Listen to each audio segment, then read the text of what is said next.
Welcome everybody. I'm Go Vero Go Home, and this is the Saturday night kit builds. This is a continuation from last week, where I started a brand new kit, and we'll get right into it. But first, there's more. um, we're going to say hi to everybody who's showed up nice and early.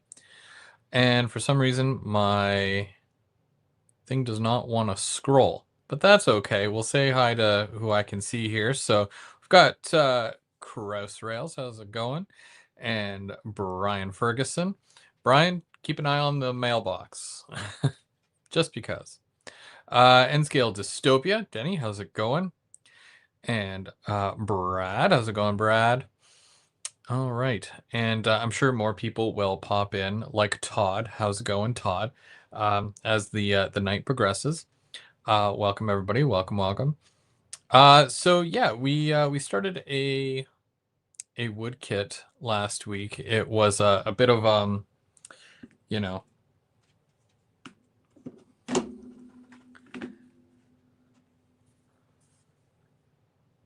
bit of a it's a big print.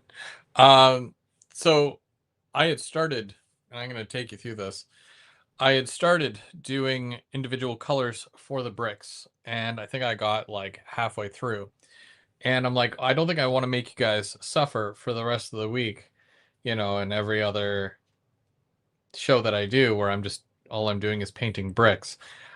So that's what I kind of worked on throughout the week so that you wouldn't have to painfully watch me go through this. And yeah, so we're here. We're gonna do some more on this, and I'll take you through it. Yeah, it's one of those things where the more you put into it, the better it will turn out, I think. You have to forgive me because I am adjusting my camera. Need to do the whole multicam thing at some point. All right. Now I want to bring you in nice and close so that you can see what I am working on. Willow Creek, how's it going? And I need a bit more light. Whoa, it's a bit more light. Okay, there we go. All right, so I'm going to show you exactly what I did here. It's not the first time I've done this. I have done it before.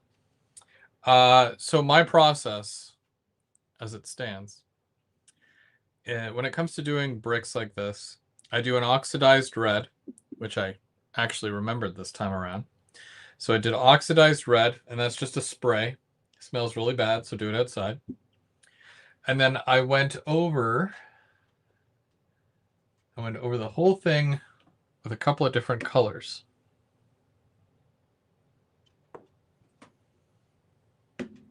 Mainly those three.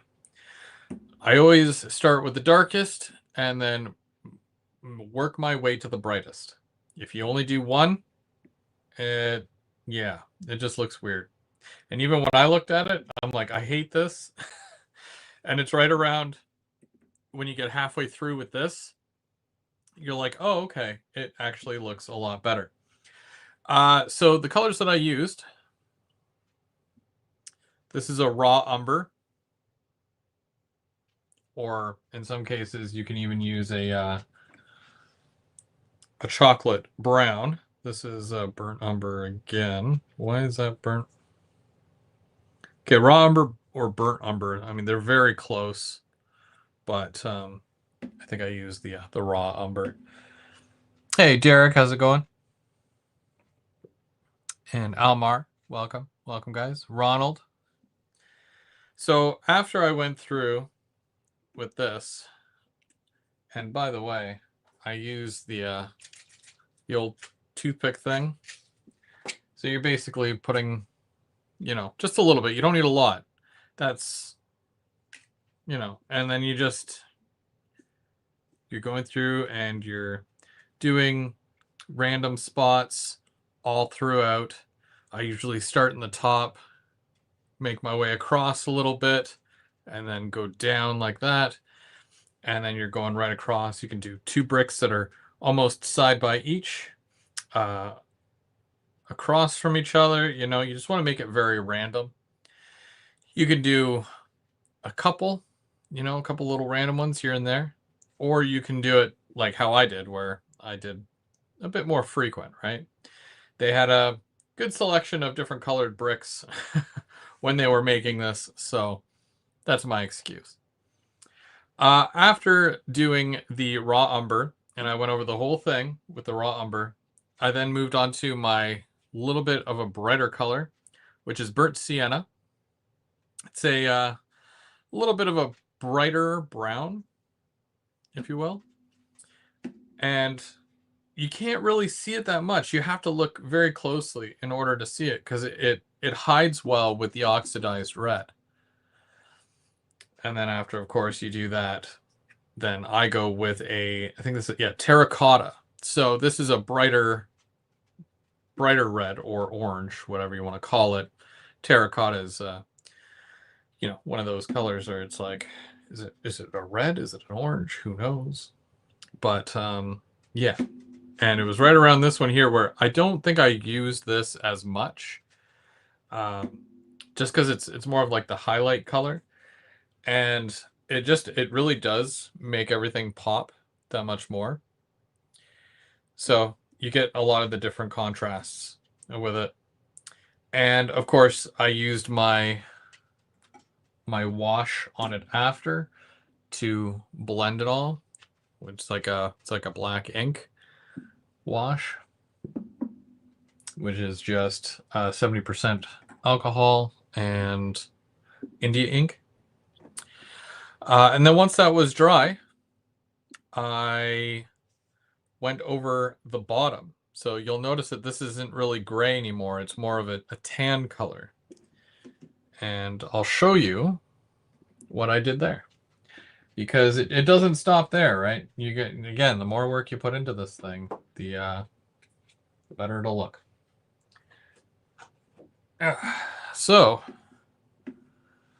what did I do here? Well, I had it gray. It was like a concrete gray, but it was too gray. It was a very new, you know, like gray, right? So then I had taped it off, of course, because you don't want to get anything on all this hard work, right? Then you're doing it over. So I taped it off and I sponged on, keeping in mind I'm going again from darkest to lightest. I did tan, which is a pretty cool color. Tan, all right? With my sponge, right? Sponge. So you do a little bit and you sponge it. Then I did the same thing over top of that with desert sand, which obviously you can see the difference between those two. And last but not least, suede. So there's your 3 shades there. And if we're doing a darkest to lightest, there you go. Or was it this way? I mixed them up. I forget now. Oh, yeah, it was this way. So it was tan, suede, then sand. Sand? Desert sand? Yeah.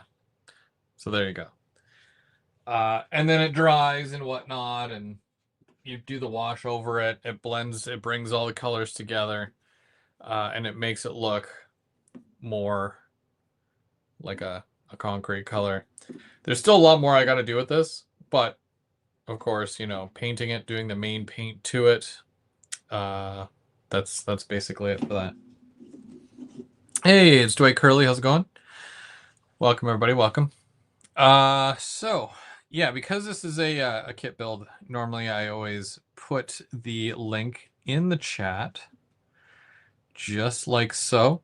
If you do want to join, if you're working on something, you're welcome to join. Hop on and we can talk trains. All right. So after doing that, of course, I believe that I am ready to put the windows in. Now I've already done one way over here. I just wanted to try it out, see how it would look. I had all my windows in the window spur, like the flat piece that these all come in, right? And I did two shades of green on this, right? I did a darker green and then a lighter green. And I think it turned out really nice. And it's not all one color. It's, you know, kind of faded.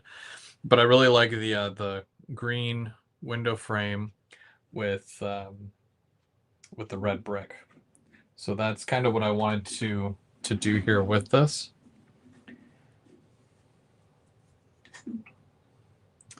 Now we do go live every Saturday night to work on kits. So if you're ever bored on a Saturday night, 7 o'clock, we are here. Now, I don't know. I forgot to ask Denny if he's going live tomorrow. He does a Saturday breakfast build where he works on kits Saturday morning. Joe Rader, how's it going? I'm not sure if he's going live tomorrow. Denny, if you're still there, let us know if you've decided.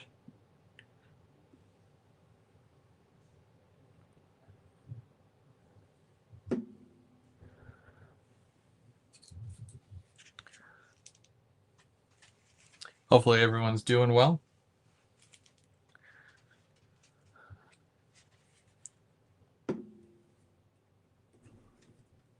So I'm just going through and I'm doing one window at a time here. And basically what I do is I take a flat piece. This is actually one of the doors. And you can tell because there's brick on one side of it. And I put it flat against the back, just like this. And I push the window all the way through. I had to find it. So I keep that flat against the back, and then I put this in, and I just make sure that it's all the way through all four corners, just like that. It doesn't fall out because it's very snug. And then when I turn it around, lay it down again, I'm able to just tack the corners here.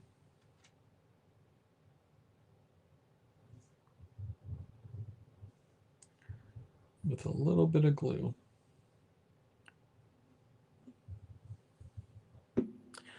So we're actually, well, that's drying for a minute. We've got a poll tonight.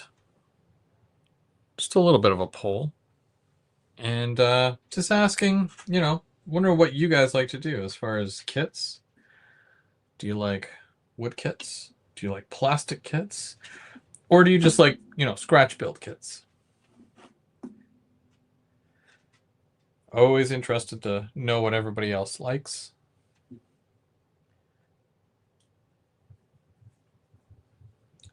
There's no wrong answer for this one. So I feel that everybody will have a different answer.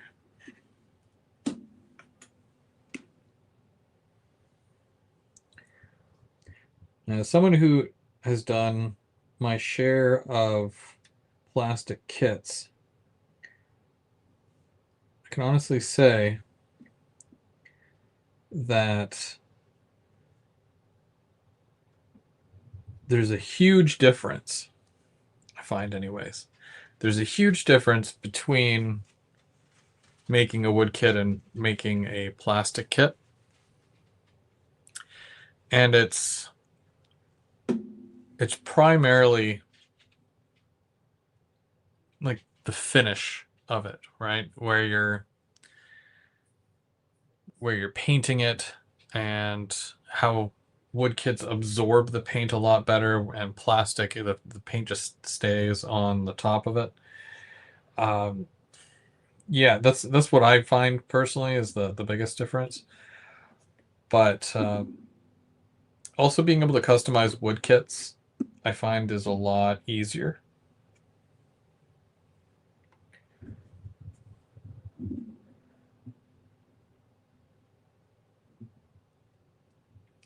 As far as plastic kits, what I really enjoy doing, as opposed to kit bashing, I mean, I guess you could call it a kit bash, but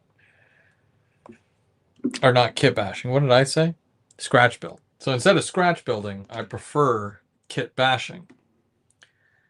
And for those who don't know, kit bashing, no, it's not making fun of somebody's kit. It is taking, multiple kits and making a whole new kit out of it. So that's fun. Because then you start seeing buildings that you can't just go to the store and buy. BN Ironwood, how's it going? BN Ironwood is going to be up after me, and he'll be live after I'm live. So if you like this type of stuff, we're building kits and whatnot, then stick around and head on over to Steve's channel there, and he'll be working on some stuff too. I don't know what he's got going on tonight, but it's always a treat.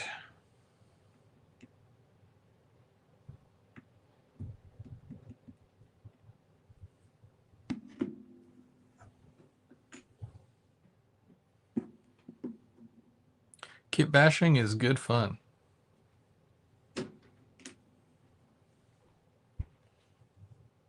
And I enjoy the kit bashing as well. I think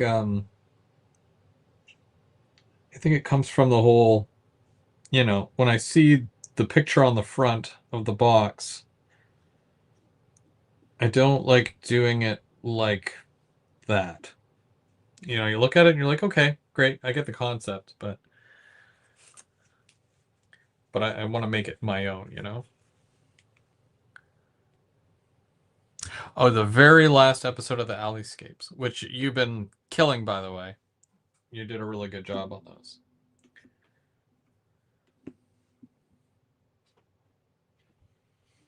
I have a Hydrocal kit to build. I'd love to know the difference in building with those, because, yeah, I've never done a Hydrocal kit before.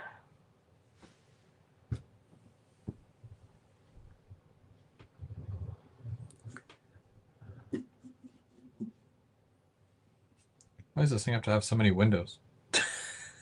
I guess I could have left some of the, I've got all the wood pieces. I always save these, and I never usually end up, bricking up any windows. I usually just do all the windows. But, yeah. Again, being able to customize it like that is pretty awesome. Don't want a window here? No problem.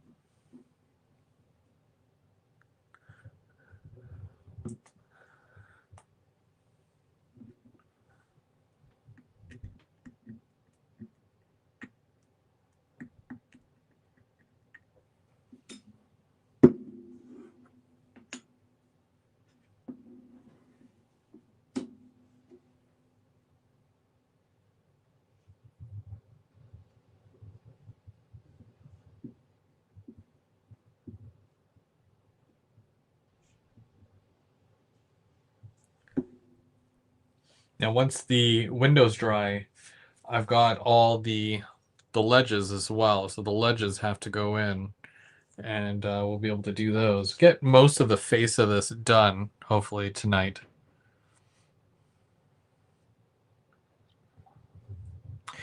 Biggest difference, if you drop a wood kit, it bounces. You drop a Hydrocal kit, it shatters. Ask me how I know. Uh-oh. I only 3D print my stuff. Everything on my layout is printed, but the coal mine is scratch built. It's all wood. Plastic is all I've done, except for some scratch stuff with wood and plastic. Yeah, I guess we've gotten to the point where you can 3D print most of your stuff, or like even Denny, I know he gets a lot of the stuff laser cut. I think, and this was a conversation that a few of us were having, is that if you could have either a 3D printer or a laser cutter, what would you rather have? What would be a more sound investment?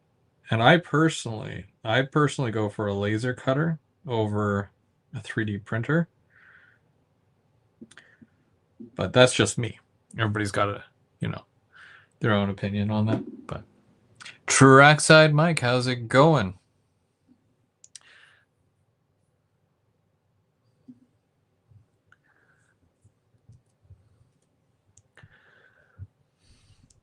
Again, there's the link in the chat if anybody wants to join.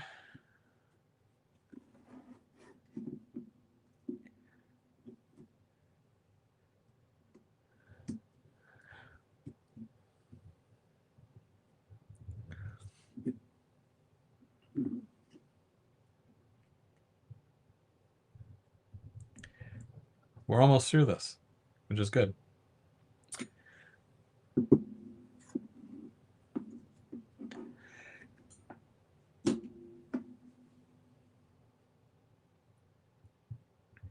And you'll notice I'm just using my Instacure here. It's just it holds and it's quick. It dries quick. That's the only reason why I'm using it.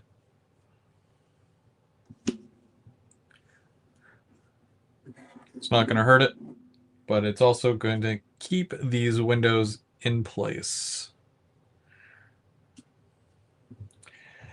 I think I want to do, yeah, no, I'll keep doing these.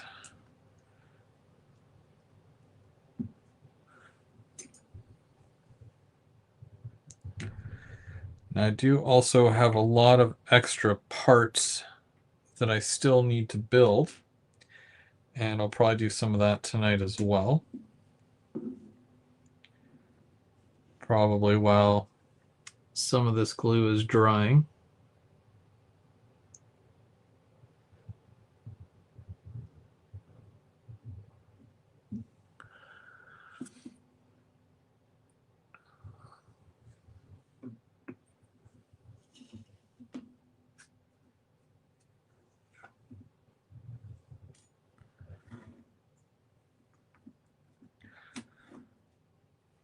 I still can't get over the whole Rapido announcements the other day.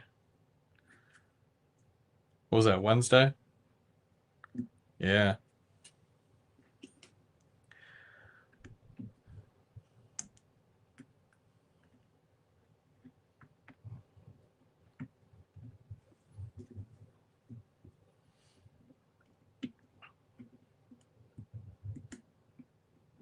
And I was talking to James about it today because we collect a lot of the same things, kind of.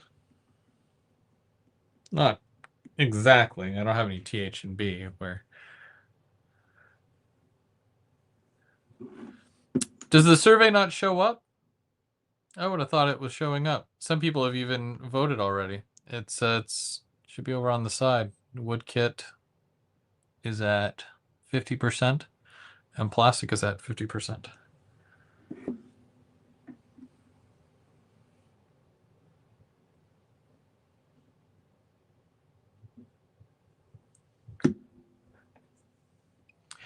Your last huge building. I liked it so much I purchased one from OVR. Gets here Tuesday. Going to name it Cancer Industries. Right on. Named after my latest diagnosis of melanoma. Oh, geez. Well, that's no good. Well, the melanoma part is no good, but the building is. Yeah, you'll have fun with that. It's quite a neat build for sure.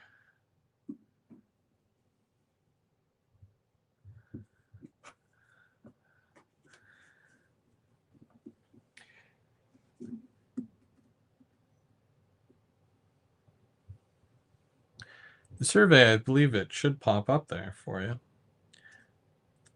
Let me see if I can remove the survey and then re-add it. Haha, okay, cool. Maybe I can move it over to here. Yeah, there we go. Let me know if you can see that. Pine Valley, how's it going? Yeah, you guys are all voting. Voting on what's neat. Either the wood kits, plastic kits. Again, you know, I don't collect your data. And no salesperson will call. And no one will judge you for your answer because there's no wrong answer here. But I do appreciate you partaking in the survey.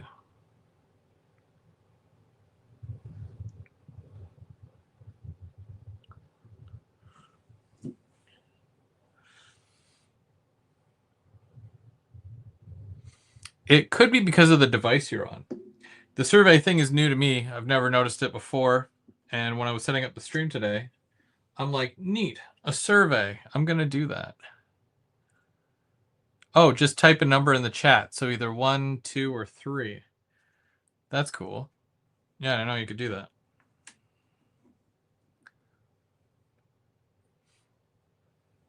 Thanks, Brian.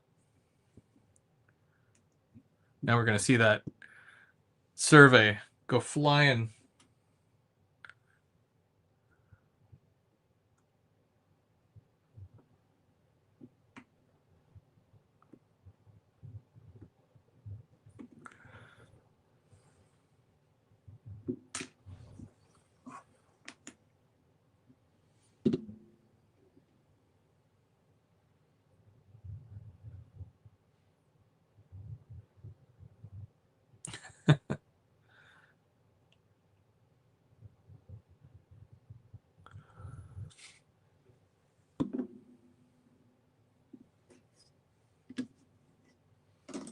Okay.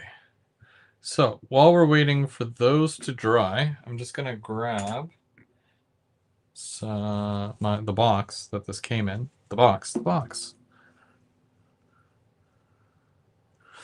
Derek Alexander, how's it going? I mean, I could just call you Derek, but it's just easier. Read the names as they are or as they appear. Okay. Whoop. Okay, let me see here. Oh yeah, there was some skids. I already built the skids. I was so happy that there was some skids in this.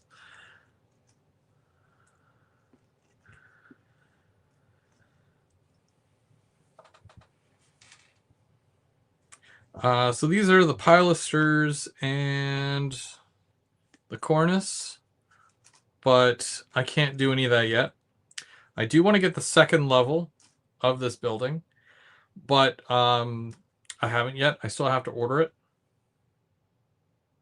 So it's not why I'm taking my time with it, but I'm not rushing as well. And just so you guys know, this kit here, this is the All-State Factory. And it gives you a couple of options there. We've already gone through this, but I do like to refresh your memory on what it is that we are doing. What else is in here? Oh yeah, I got a pack of these as well. You guys have seen me do these. These are awesome. Don't know what I'm doing with that yet. Don't know what that's for. These are the signs, which I'm not even sure if I'm using. And okay, yeah, I got some stuff here I can do on that. And I can do that. And these are all the roof pieces here. These are different roof pieces. I'm gonna have a lot of extra parts. Yeah. Okay, those look important. And I wonder if this would fit the... No, it doesn't. No, it wouldn't fit the top. Oh, unless this goes with it. Oh, that would be so cool if that is the roof.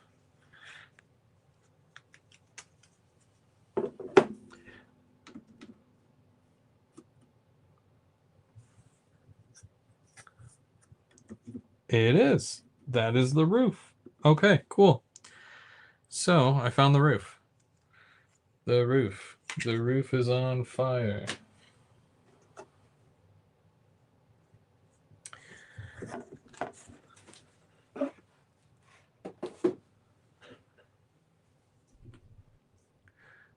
Yep. Yeah, I'm building this as a background building. There's a couple of ways you can build it, but that's just the route that I'm taking.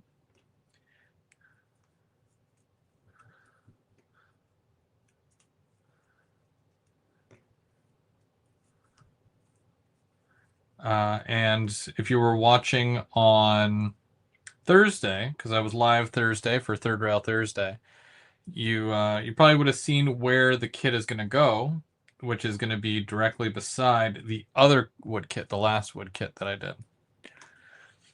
Thanks, Pine Valley. I'm having fun, trying, try some new things, whatnot, and having fun with it as I go.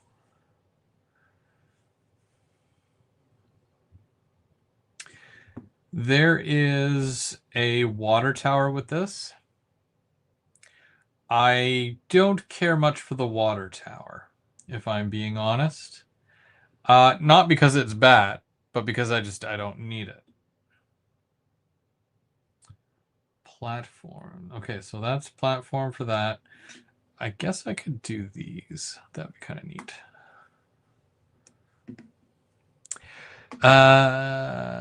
Do you guys save your leftover bits from your ITLA kits to use for stuff in the future, or am I just a geek? Nope. Actually, I have a I have some stuff that I know that I don't need, and I boxed them up, and I have to give them to Steve. And I think Steve has some stuff that he doesn't need, and he's going to pass that stuff to me. At some point, we'll cross paths, and we'll be able to do that. I missed him on my trip down in the middle of the month there, but so like saving the extra parts, if not for yourself, for somebody else. Maybe somebody else needs some parts. A good example is this. Where is this? I don't have it here. I don't know where I put it. I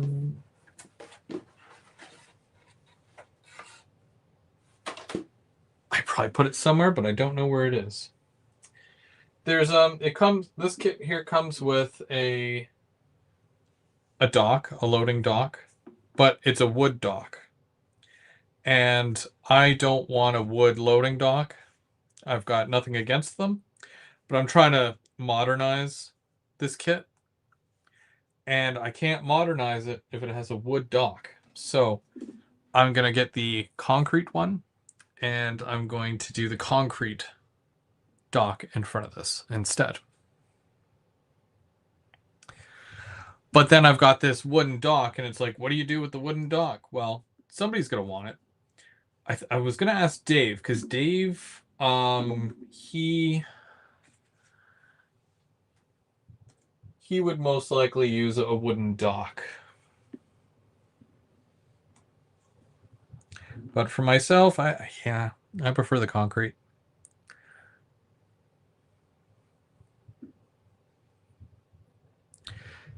Woodkit seems to be in the lead.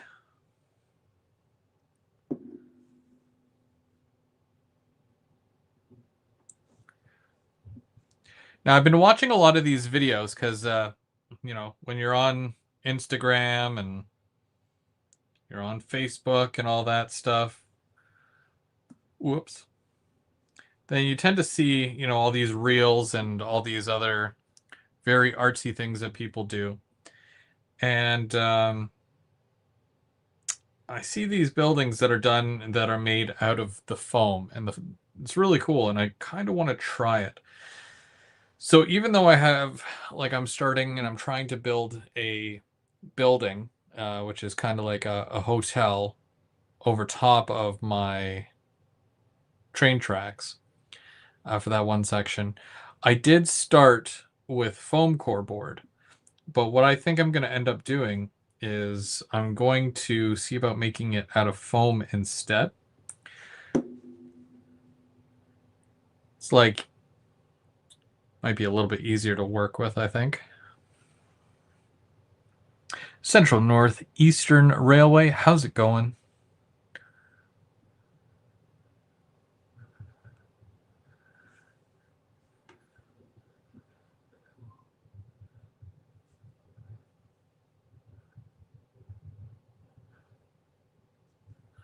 I was going to say, I know that logo.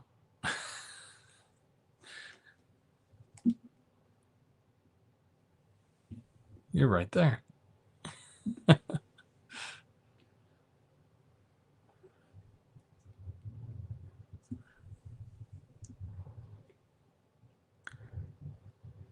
Woot woot. You are keeping Split Rock and My Life's Tracks company.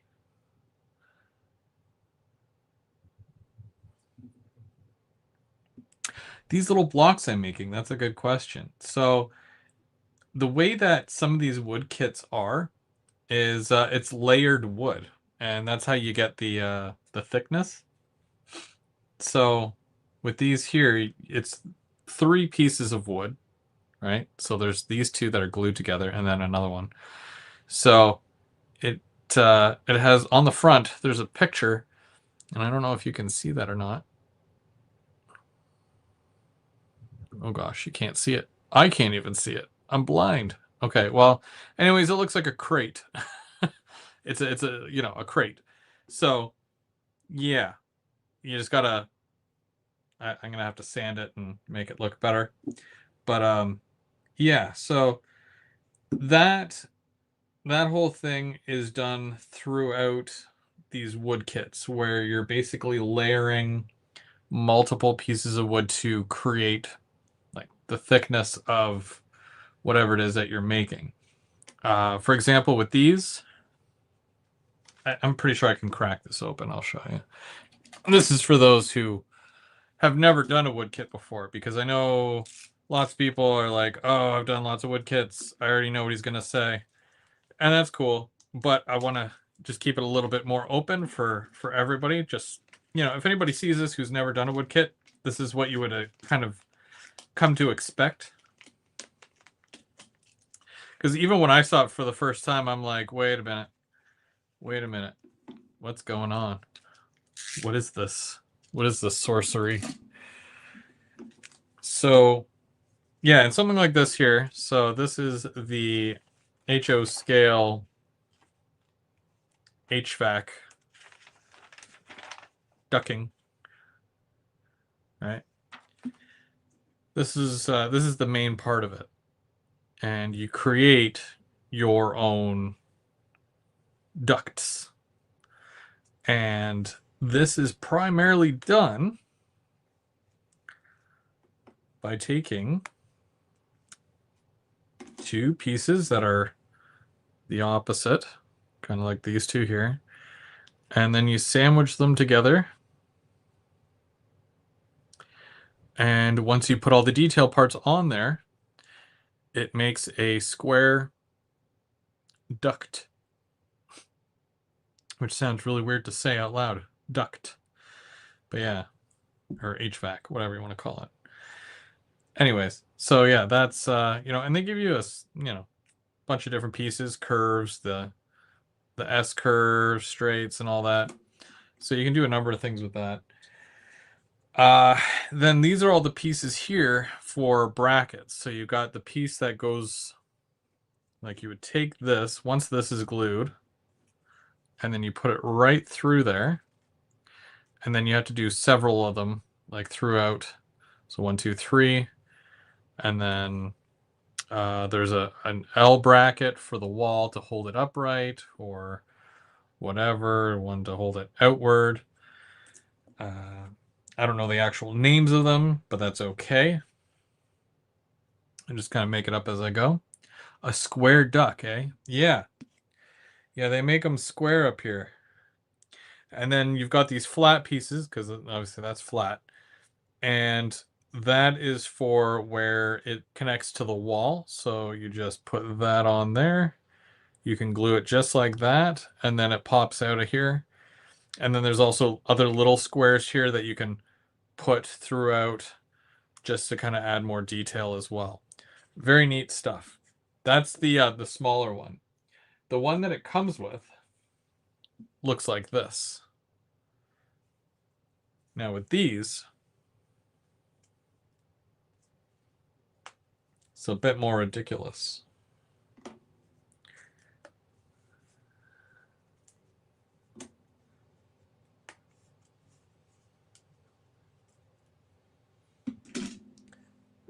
So this here is much larger, and you connect three of them together, and you get a bigger pipe, bigger vent, if you will. And there's pieces here there, it kind of looks like the letter C, and you put those over top, and it looks like it will be a wall mounted bracket, basically. But yeah. And they give you a couple of different sizes here for that. Will I use all of them? I have no idea. That's a job for another day, I think, but we'll see what happens. The poll keeps going back to 50-50. The people want what the people want, you know? So it's like, we'll always be divided in that sense, but I don't think it matters too much. Because I've definitely done more plastic kits than wood kits. I just favor the wood kits a bit more. But it's only for the fact that they just don't make the selection in wood kits. You know what I mean? Like they're just there's just some kits that you're hoping for and they don't have, and not yet anyways. Hey Nathan, how's it going?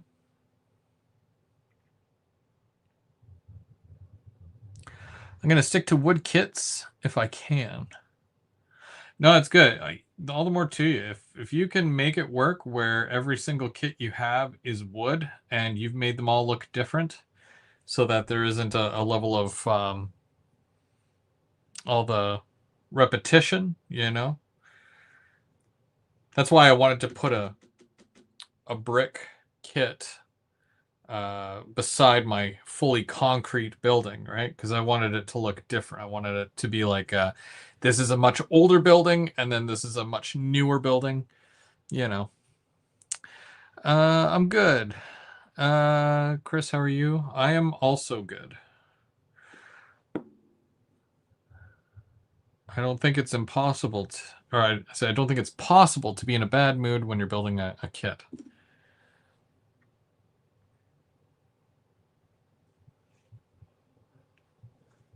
But yeah, there's these little crates and whatnot. You can paint them up, you can stain them, and they stand up. Where's my skids? There's a skid. Take a skid. Boom. Now you've got a crate on a skid. That was you know, neat, right? And what you could do is if you've got some like fishing line or like a red, or not red, black string, what is it called? Thread? Yeah, thread. Black thread. Wow. Tie it around it, and then it'll look like you've got this skid tied, or the crate tied down to the skid kind of thing. Make it a little bit more of a custom thing, which is kind of neat. And you guys saw what I did last week with my other skids. They're over on the layout right now, but I painted them blue. I did some blue skids, which I really like. I really like those.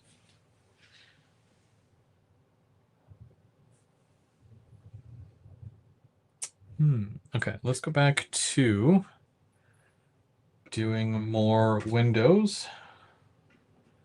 That seems to be the theme for today, because I really want to get these windows and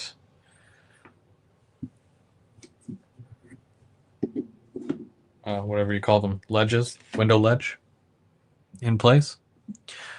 Oh yeah, so yeah, there's the windows. I know it's really hard to tell. You can't even see the color of them just because of the way the lighting is.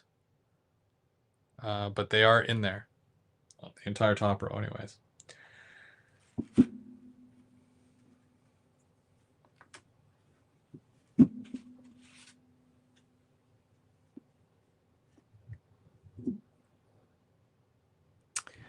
Let's see. Oh, James, Dundas Junction Model Railroad. How's it going?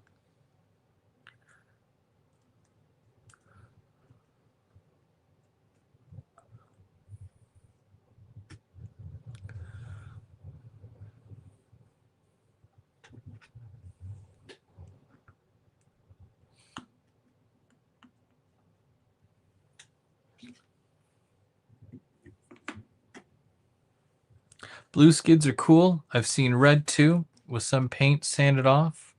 When it comes to skids, anything but brown. Sorry. I've seen these plastic ones too. I'm not a fan of the plastic skids, to be honest. Not in model form, like in real life. But yeah, wood skids, and the orange is nice. Like, is it orange or is it red? I feel like it's more orange than red, but that might just be what I see. Let me know what you think there. How do you handle the seams on the brick wall? Very carefully. No, there's I'll show you in a second here. There's pilasters and there's a cornice. So much like my old, I say old, but it was like the kit that I did last. So much like the last kit I did, you get all these strips, and I've already painted it, but I didn't do the bricks on it yet. And basically it covers up every so often. So it sticks out from the kit. You can kind of see it there, but that's okay because it gives it a layer, right? And it covers up the seam. So it makes the front of the building look very seamless, which is very nice. Now, the other side of this is the cornice. Do I have a cornice here? Cornice. Ah, here we go. Cornice. So the cornice goes across the top, just like this. And there's enough to make it all the way across here, which is great. And then you're supposed to layer it. Again, I haven't done anything with it. And a big part of it is because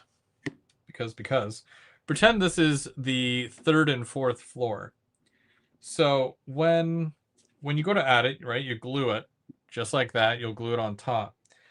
But if you put the cornice right here, like where the brick kind of cuts off, you'd probably still see the seam for the next level. So it was recommended to me by Steve to raise it up a little bit. That way it will hide the actual seam between the two floors. And it'll look a little bit more seamless that way. Now, I have to do that before I do these, because these have to be cut down. As you can see, it overlaps right there. But the easiest way to do that is that once this is in place, You turn it upside down, because that's the bottom. That'll be down here. You sit this right up against that. And then anything that overhangs down here is what needs to be cut off. And then you got to do that like 1, 2, 3, 4, 5, 6, 7, 8 times or so. So once this is on, this is the cornice, I'm pretty sure. Yeah, pilasters go up and down, cornice goes across. So this has a couple of layers to it. And that's why, I don't know if you can tell, but there's brick along the bottom half, and then it's smooth along the top half. And what you need to do is you need to put the next smallest size right on top of that. And then an even smaller piece on top of that. So you're going 3 layers here. You can do it, 1 layer or 2 layers or 3 layers, but typically you would just do the 3 layers and then boom, right? And then it's done. And then you've got an extra couple of floors right above. I think it only goes to about here, but that's okay. But I still have to order the top 2 floors in order for me to be able to do that.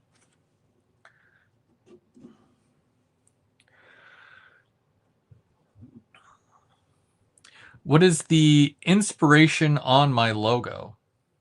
So the inspiration on the logo, it's an F40 locomotive, which is probably my favorite locomotive. So I knew that when I wanted a logo, I wanted to incorporate, some type of locomotive. That was, to me, that was a no-brainer, right? And with the Leaf, because I'm from Canada, and a lot of people will say, well, why the green, yellow, and blue? Because I do, in my logo, it's GVO, and it's green G for Go Transit, the kind of yellowy color for the V, which is Via Rail, and then the blue for Or Go Home is for Ontario Northland, which is the other one I model. The only thing I don't really mention is CN, but I think it's because they're a class 1 railroad. I don't really have to mention it. Most people do a class 1 and then, whatever else, right? So CN is not really my main thing, but it's technically the class 1 that I model. Also, for years, I was very back and forth with, well, do I do CN or do I do CP? Mark always liked CN. Brendan always liked CP. And I'm like, I don't know which one like CP always has the best paint schemes, hands down. That's what I've always said. And, so you would automatically think, well, yeah, he's going to do CP. But, I mean, yeah, there's just something about CN. I don't know. It's just, it is what it is. But I don't overthink it. But the one thing that not a lot of people know, which I can tell you guys, is that even before I had a YouTube channel, I had an eBay page, which I still have my eBay page. And when they're like, oh, you need a username for your eBay page. And I'm like, what do I do? I mean, I'm mostly on there to, buy trains, right? Or sell trains, of the model type. And I'm like, go big or go home. Go via or go home. Yeah, that'd be cool. And that's kind of how that came together, because I ended up just, I like doing that whole thing where I come up with one thing and then I just do it right across the board. I don't like having to come up with new things for new usernames for everything. It's just, it's too much, right? For me anyways.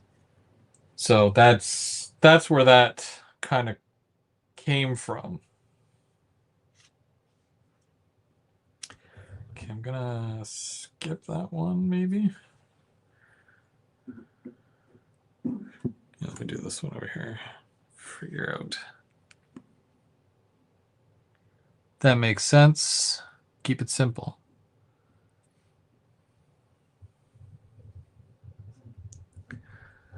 Yeah, I honestly like try to keep most of that, simple. I don't like to complicate things, and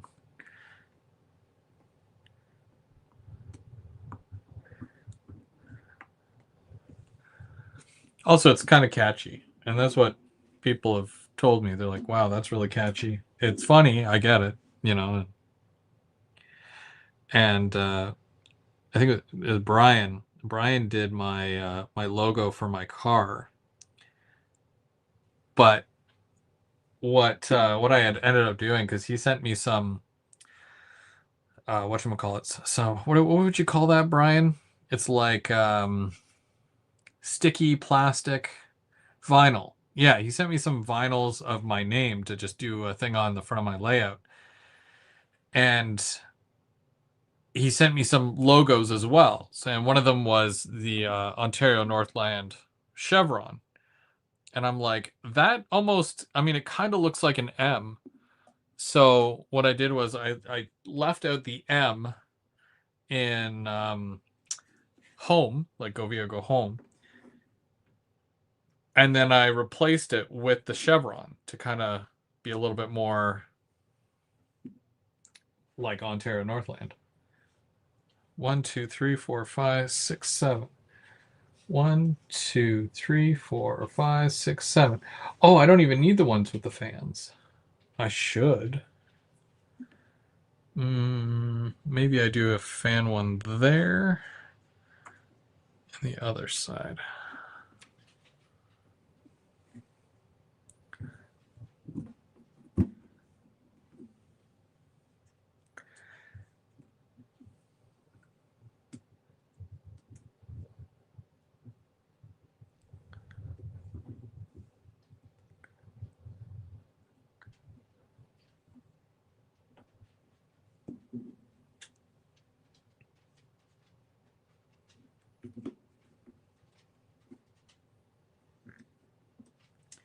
But wait till you guys see what I have coming out next. Just to kind of further talk about keeping things simple. Because I've been working with Mark. You guys know M&M Rails. And we've been talking about how I want to make some custom cars.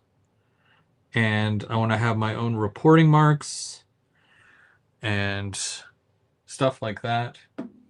Maybe in the future, in the near future, maybe even, do some cars, like some custom cars for people. So if I have my own reporting mark, then I can basically be a leasing company at that point.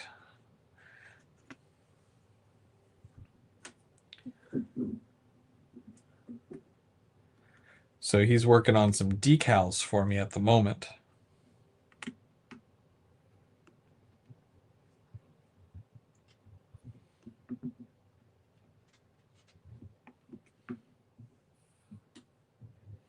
Hey, Glenn, how's it going?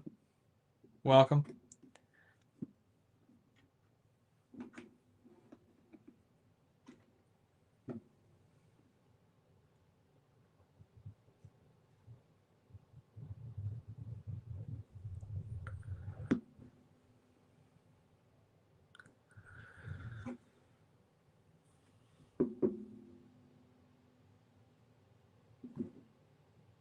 A few more windows to go. And another thing I want to do, these are the side walls. You can see that I've already kind of done what I wanted to do with these, where they were gray. And then I sponged on the 3 different colors, and then I did the black ink on there.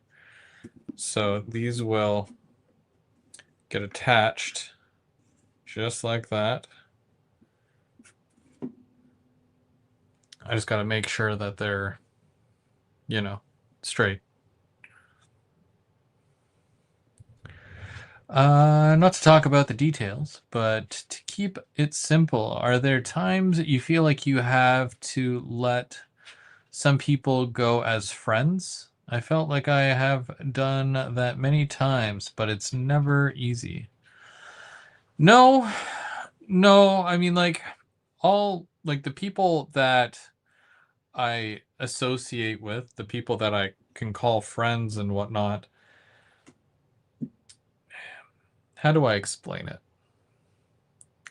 To keep good company, right? To keep the people in your life that make your life better, that benefit you and your happiness and whatnot. It's more important to surround yourself with people like that. So when it comes to making friends, they're your friends because they are like that. I don't become close with people that aren't. So never really gets to that point. Hey, Big CW, how's it going?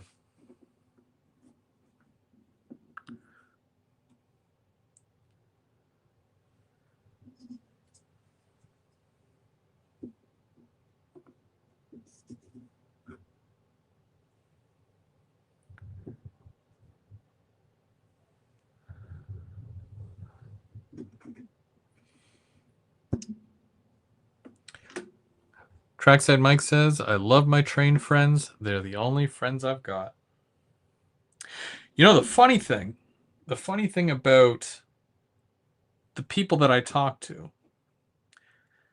if if I could talk to, you know, 15-year-old, 16-year-old me, if I could go back in time and say, hey, you're friends with a teacher.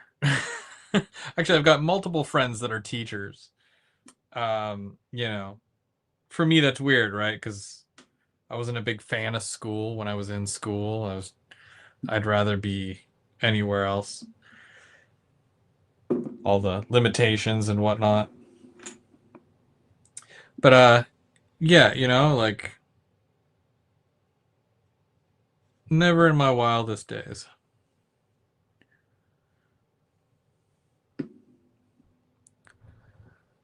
That's a long time ago. That's a couple of years for you.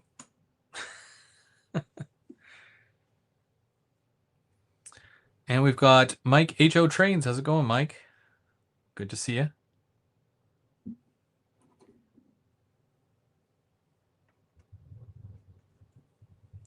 And there's still a lot of people that I talk to on here and that show up and whatnot, and I've never met them in person. But they're still, I consider them good people, and I live far from everybody, so that doesn't help.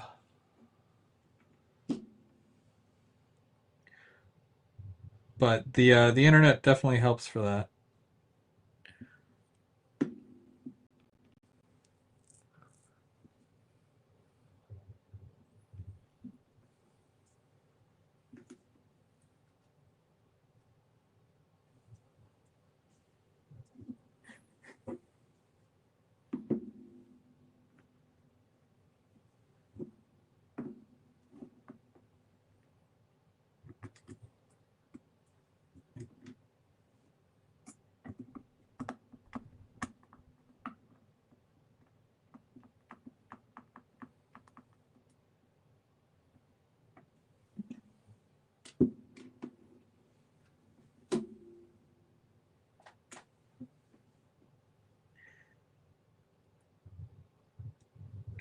Yeah, it's funny because even when I was down a couple of weeks ago, and Todd and Denny and James and we were all hanging out, and Brian.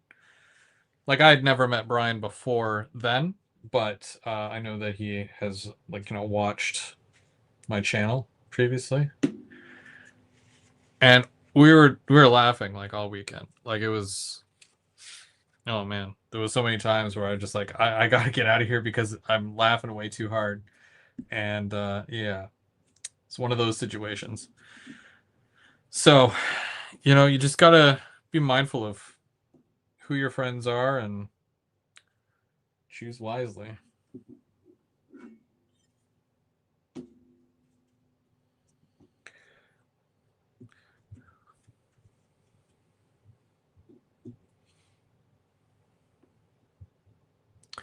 It was a fun weekend. Honestly, like, and it was long overdue. I think that's the thing that gets me the most is that it was definitely long overdue. I do not get out much, and I work a lot. I do spend a lot of time with my family, which is obviously very important. But as far as camaraderie goes, we'll call it camaraderie. it does not it does not happen that much.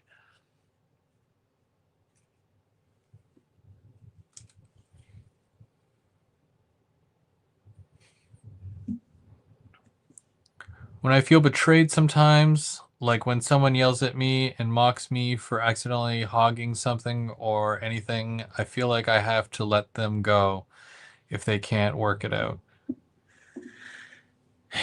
Yeah, I mean, you just got to be able to find common ground. You're not always going to get along with everybody. Everybody has, different opinions, different thoughts, different feelings. We're all different. But if you can find those common interests and common goals and things that bring you and people together, like model railroading, then I find it's a lot easier to understand or, see where somebody's coming from.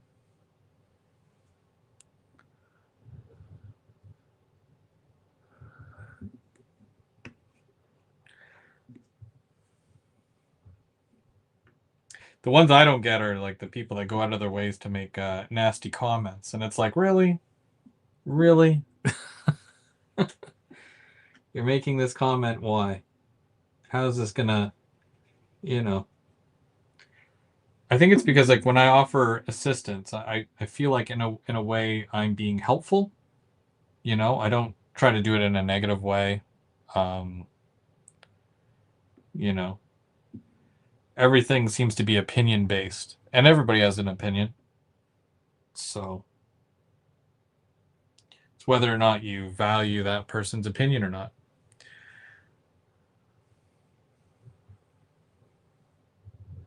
Real artist, how's it going? Oh, somebody likes scratch building. That kind of tosses things up a little bit there. I'm gonna leave that up for a little bit longer, but yeah, I think I'm gonna start doing more of these just to, voice your opinion. I do genuinely care what other people think, to an extent. If you tell me I'm a terrible person, I don't care. You must have a very good reason for thinking that of me at that point. So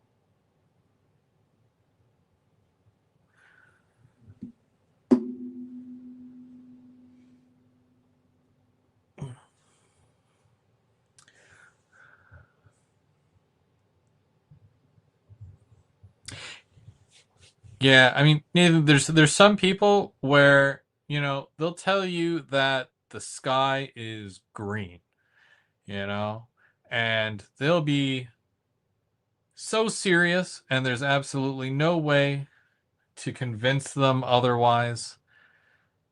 All you do shake your head, okay, sure, yeah, because at the end of the day, it's not worth it. It's not worth arguing something, right?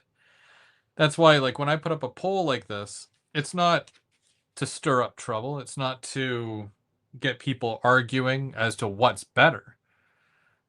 Question is not, what's better, plastic kits or wood kits. It's what do you like building? What brings you joy? What makes you happy?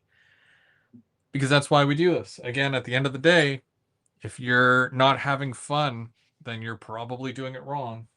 So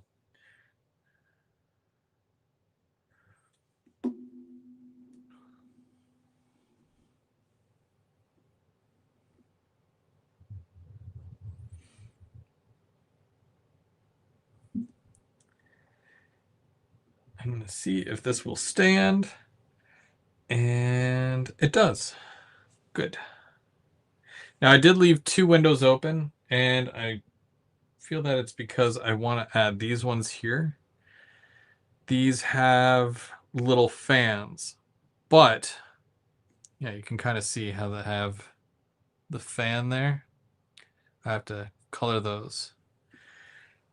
Or I can modernize the building, put the regular windows in, and then use these 3D printed air conditioner units. I think I might actually do that because I have enough windows. Because all I'd have to do is put the regular windows in, and then I could probably do it on like one like this. I got to put the ledge in here, but see how that just sits in the window like that? Oh, maybe it doesn't. Well, I definitely got to glue it in, but um, yeah, you can just, and then it gives it a bit more of a three-dimensional look. Oh, there you go. Now it's staying. I wonder if I can. I can't zoom in with this camera, but I can bring it closer. I'll bring you closer to the window.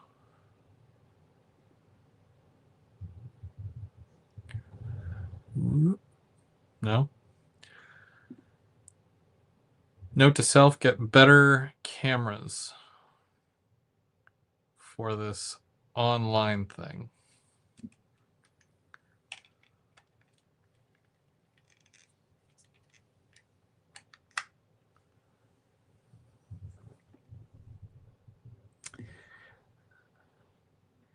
Nathan, we have a tendency to give people the credit and morals that we have, and it's disappointing when they don't live up to that, but it doesn't mean that they are bad. They're a bad person.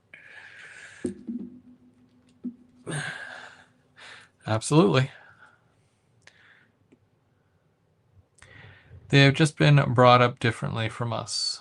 As long as they are not mean to you, you might be able to find common ground. That is true.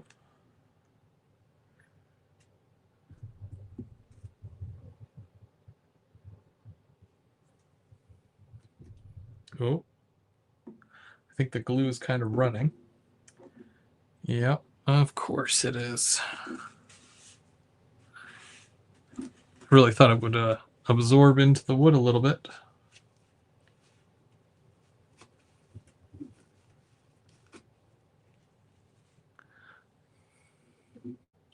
Okay, I'm gonna leave that face down for a moment so that that doesn't run anymore. Actually, I'm gonna tilt it this way. Maybe it'll come back.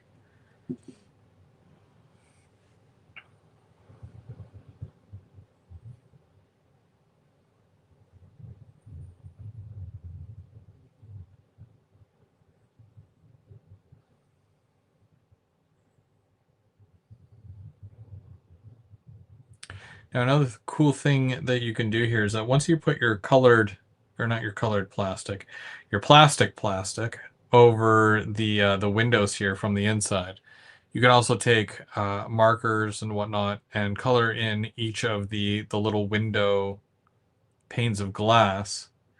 And in some cases, you can do, you know, like the green or, you know, a few other colors. And then that way the light will shine through it, but it'll look like, you know, this window has been changed because it was broken at some point or some version of that.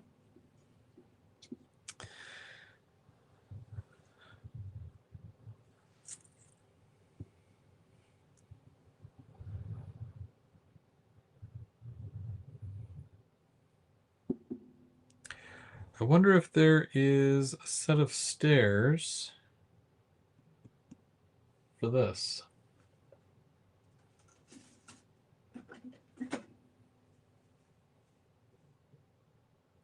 Oh, I still have more of these.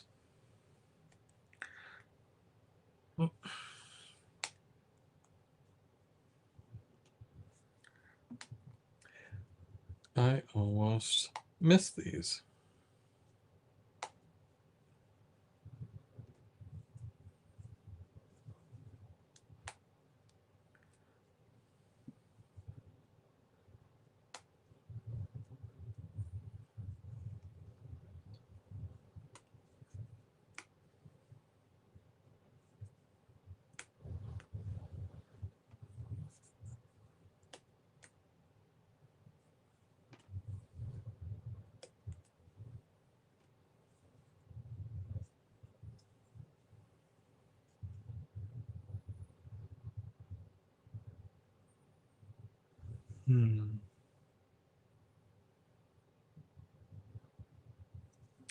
I guess I should do this too. So this is that front step. But I'm not sure why they only give you one. I'm going to have to take a look in the book here to see why they only give you one step. Oh, that's why, because the dock stretches across. So when I get a dock, it has to go right across all of this. Huh. That'll be fun.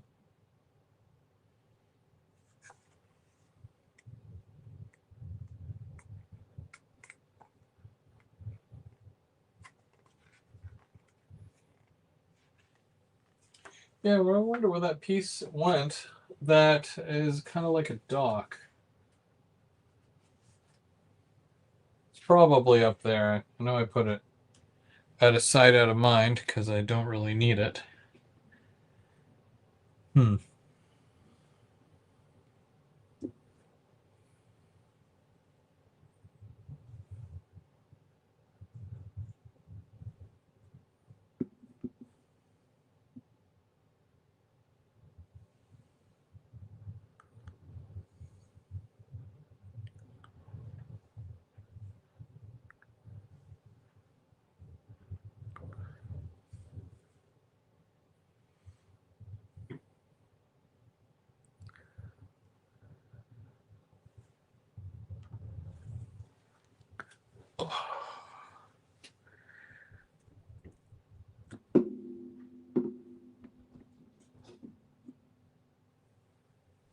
Still have to put 2 more windows in, and then I can start on the little ledges for the windows.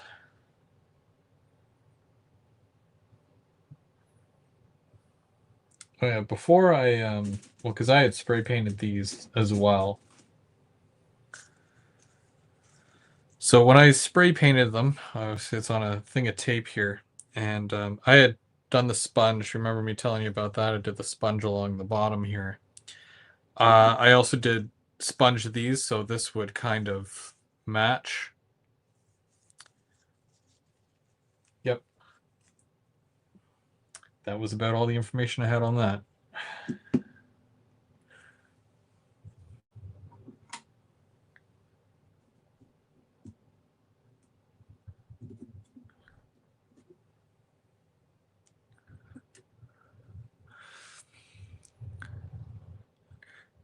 Hey, Andrew, how's it going?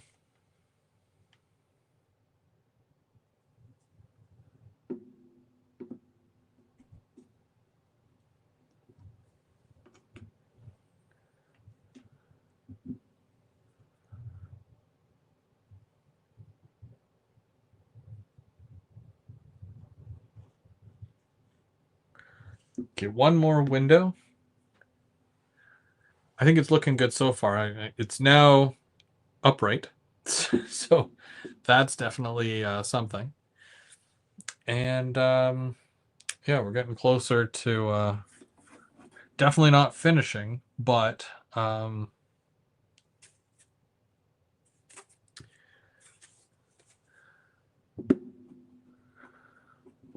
kind of show you this here, because this is what it looks like when you put the backing on.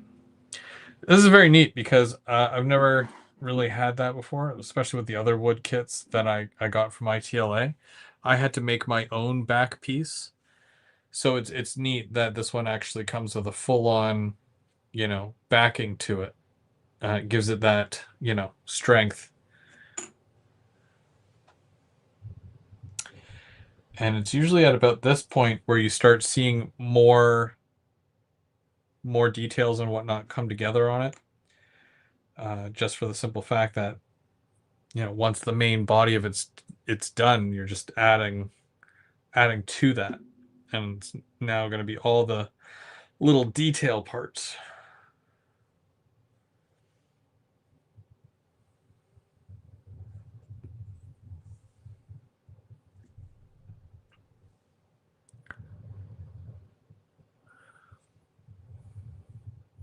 How's that import looking, Andrew?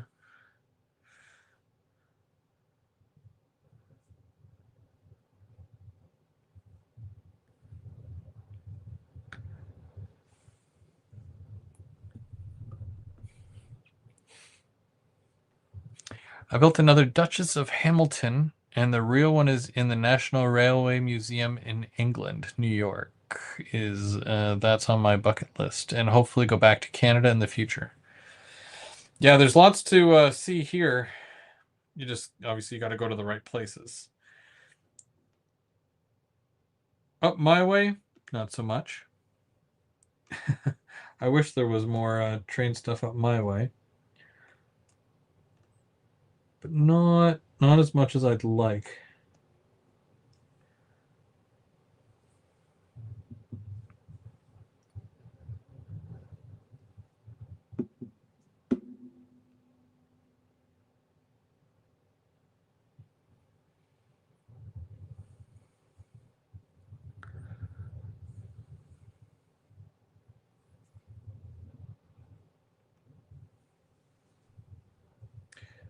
So I'm just building a couple more of these little crates.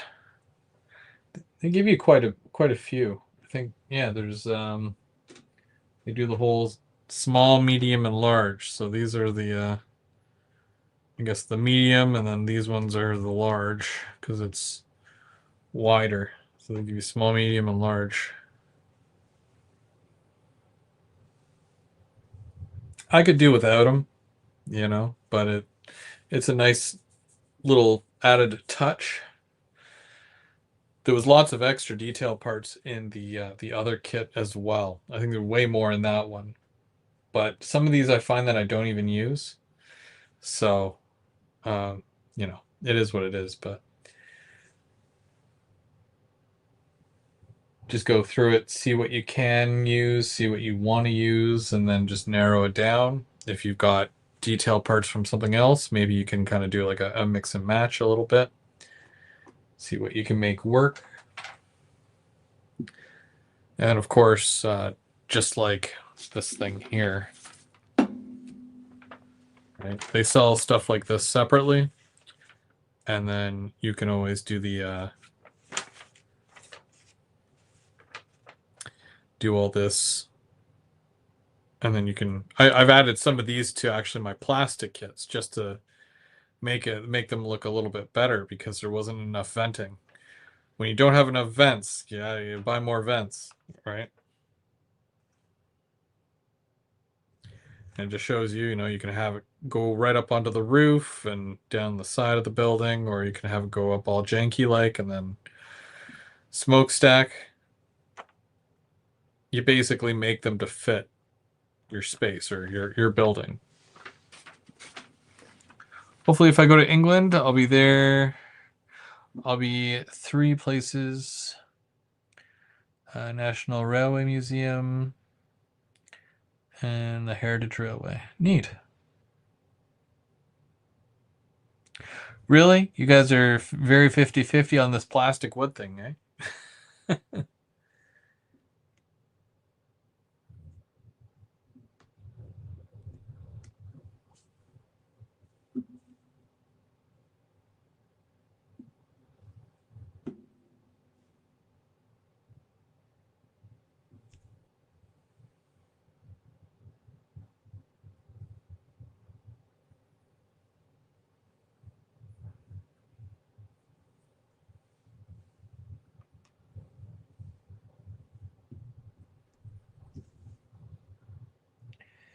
Now, another thing that I've been working on, if you guys had seen my live on Thursday, the platform that I have my other ITLA kit on, um, I put the tracks down on it.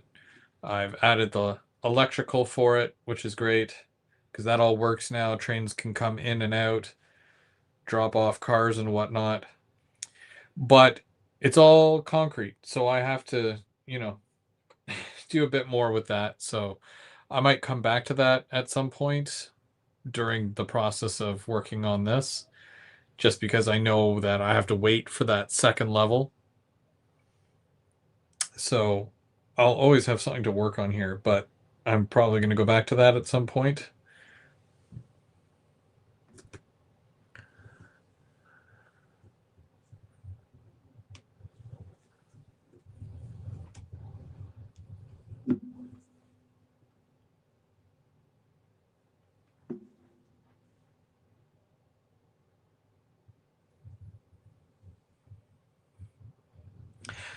Scott's Winchester and Western. How's it going?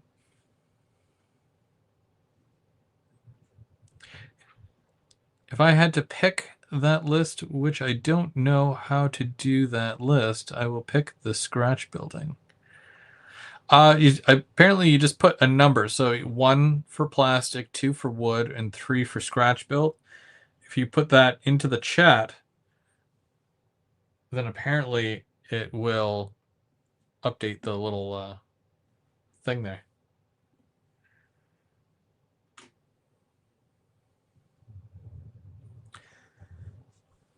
Okay, I gotta get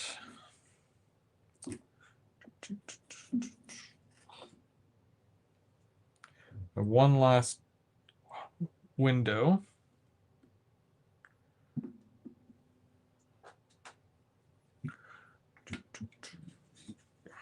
Sorry, I know the back of my hand is probably blocking your view right now. Just give me a second. Whoop.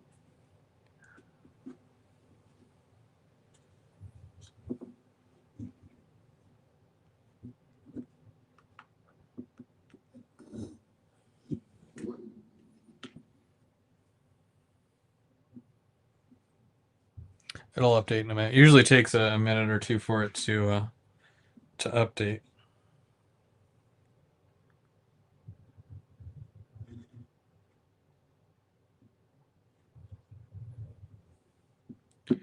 There we go. Okay, all windows are in.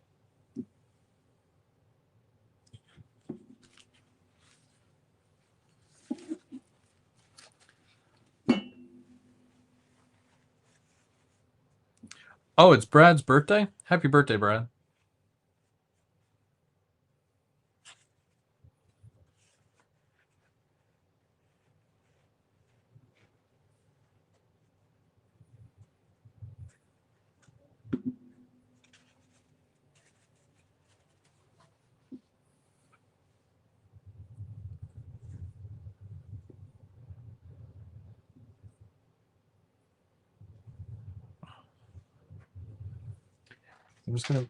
I'm gonna move a lot of these little detail pieces that I have been working on, and I'm gonna move them out of the way so that they can dry off screen. Because now I gotta put these little ledges in here, and I know it's gonna be a pain.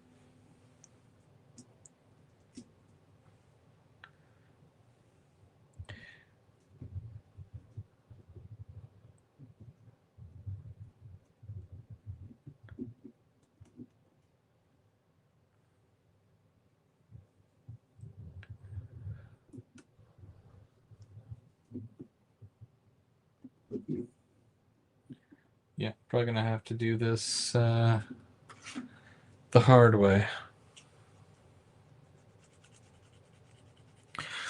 Hey, Ronald, how's it going? Better late than never.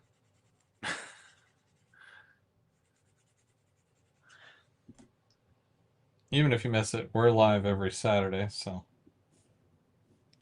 usually. I'm going to say usually every Saturday.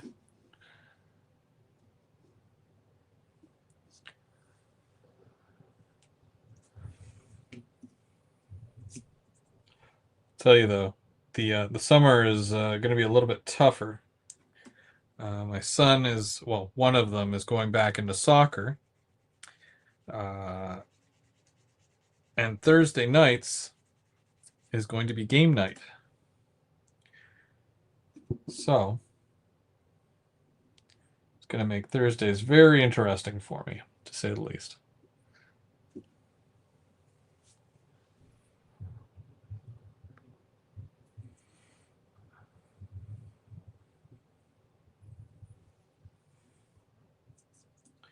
But I'm sure we'll cross that bridge when we get to it.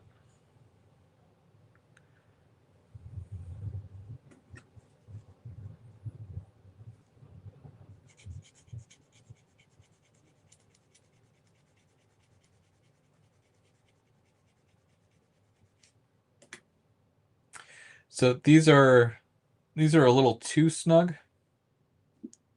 And by that, I mean I just have to sand it or file it just a tiny bit. And then it squeezes in there.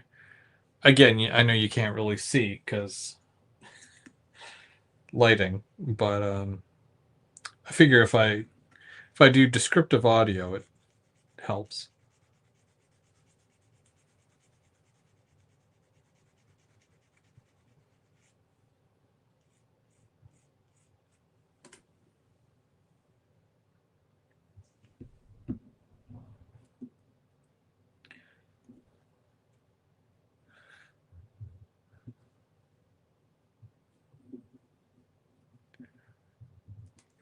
I'm already thinking about what kit I should do next.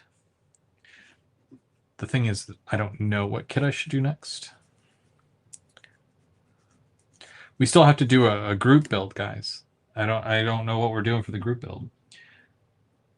It was recommended that we do the tower. Whoops. The ITLA something something tower something something, because I figure that's something that everybody could use on their layout as well.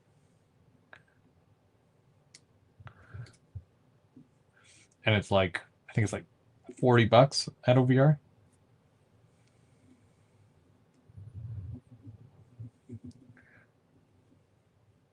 And then if you get it from ITLA directly, they have an option where you can get like, you know, that the old radio tower. So you can turn your little tower into a radio tower, and it has a big antenna on the top, which I think would be really cool.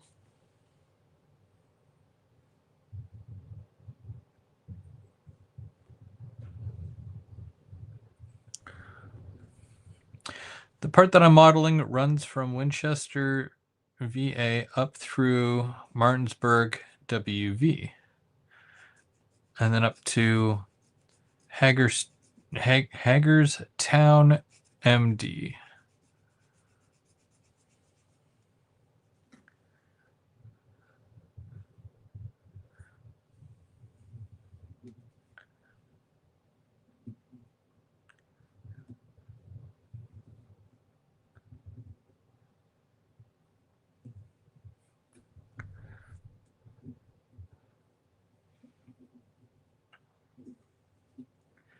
Ronald knows which one I'm talking about.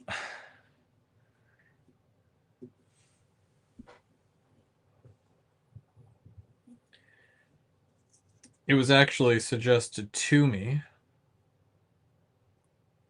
I know a lot of these wood kits are expensive, and I personally wanted to make sure that if we did whatever kit, if it was plastic or if it was wood, that it wasn't overly expensive.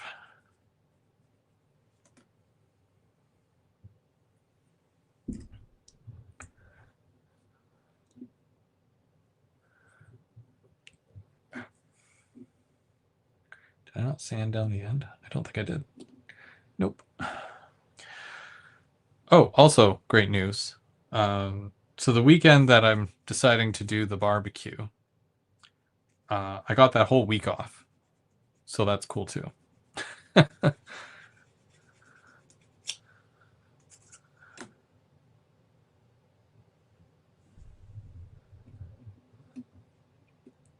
now I don't have to call in sick. Yay!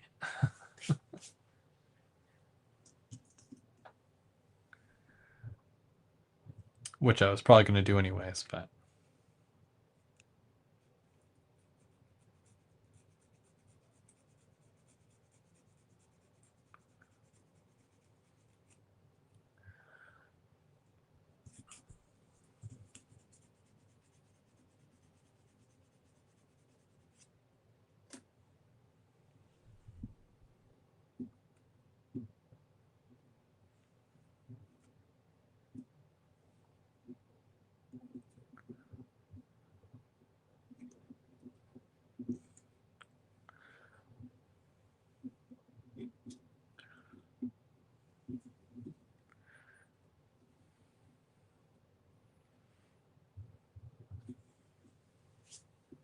So these are all just kind of going right in there. The sanding helps when you file them down a little bit. It really does help to get them to fit a lot better.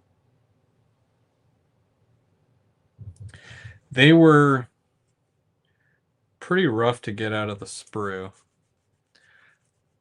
but it's because there's so many of them and it's such a small, tight space that, yeah, it was just, it was tough.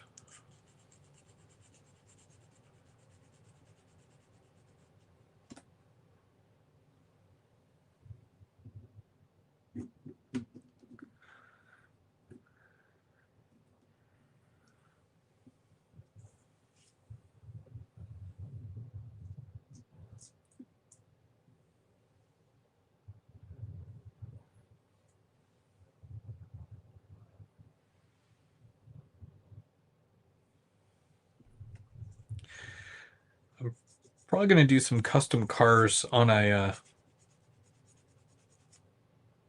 Saturday as well.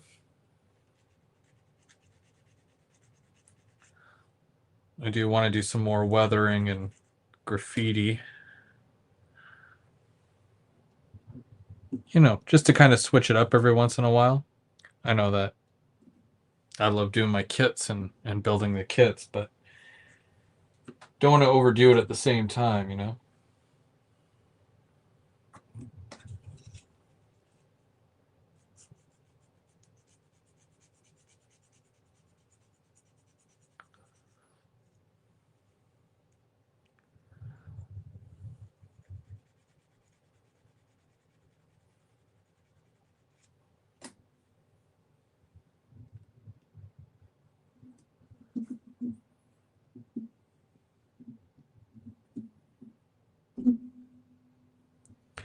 Okay, so for those of you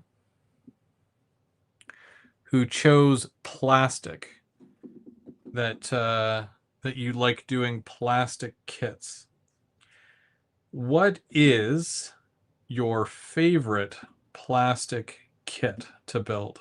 What was the most fun kit? You could do it over and over again. No hesitation.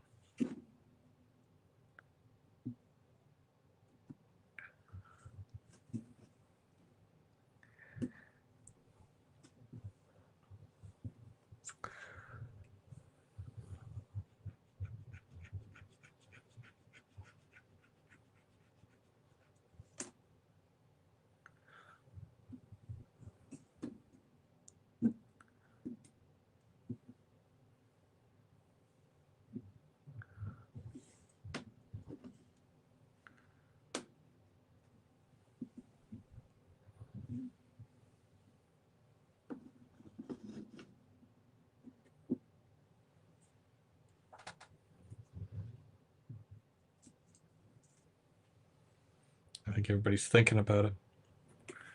What is the most fun?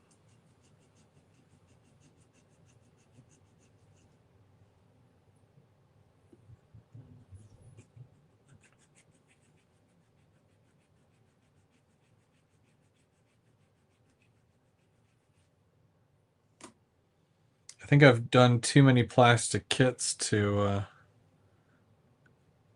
narrow it down, personally.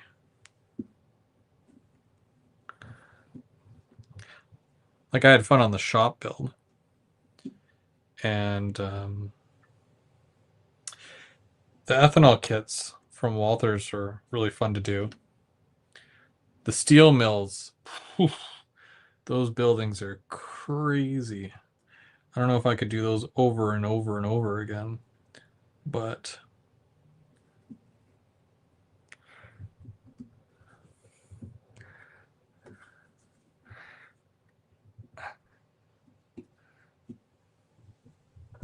there's definitely a lot of good ones. Oh, you know which one I don't like, though? I think it's easier to find one that I don't like compared to ones that I do like. Do you guys know, if I say the oil refinery from Walthers, do you know which one I'm talking about?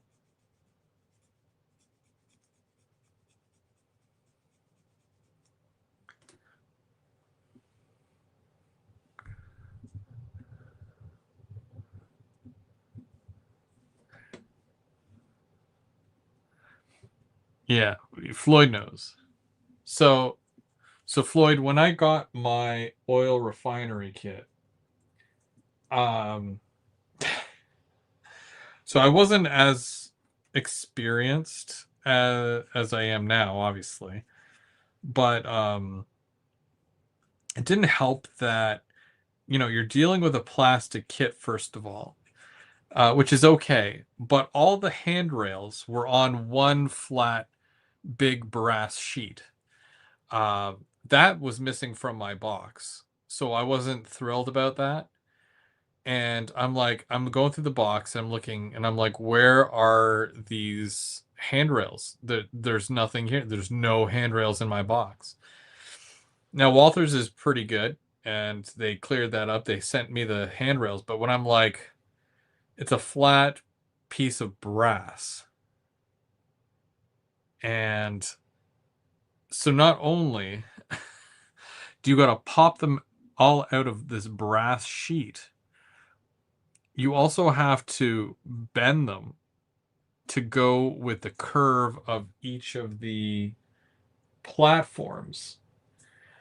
And you got to paint them and glue them to the platforms and hope they don't, you know. I had so many issues.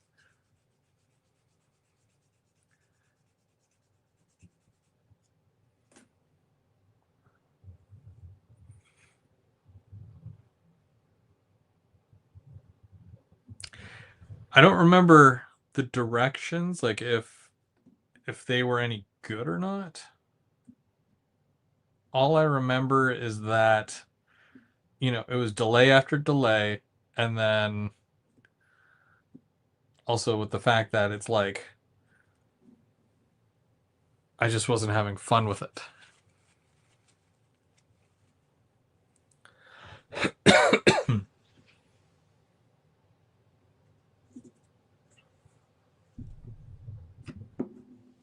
But yeah, that was probably like my least favorite kit. I really enjoyed the custom build I did because we talk about scratch builds as well, or kit bashing.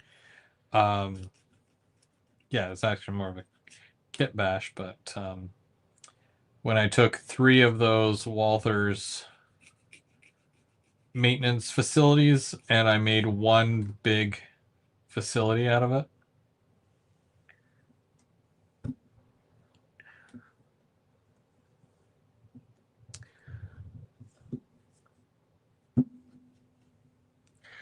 Sad part about that is that they just came out with a modern facility and I like it so much more. So that made me instantly regret doing the one that I did. Because I would much rather have done the modern facility.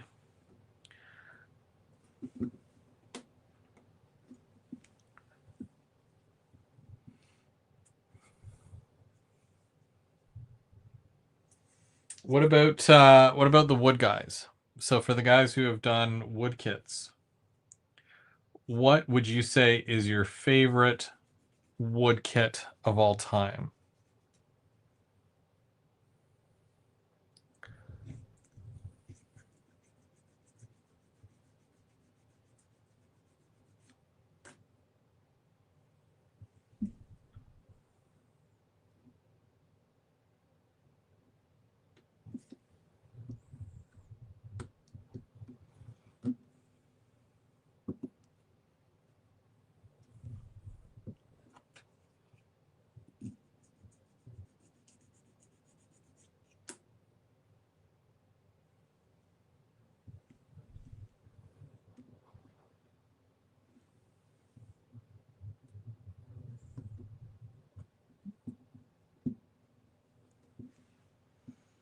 And so you have to hold the thing from the back as well so you don't push the window frame out. I mean, it's glued in. There we go. Okay. But you don't want to like put your finger right through the window, you know? So you're just kind of like holding it.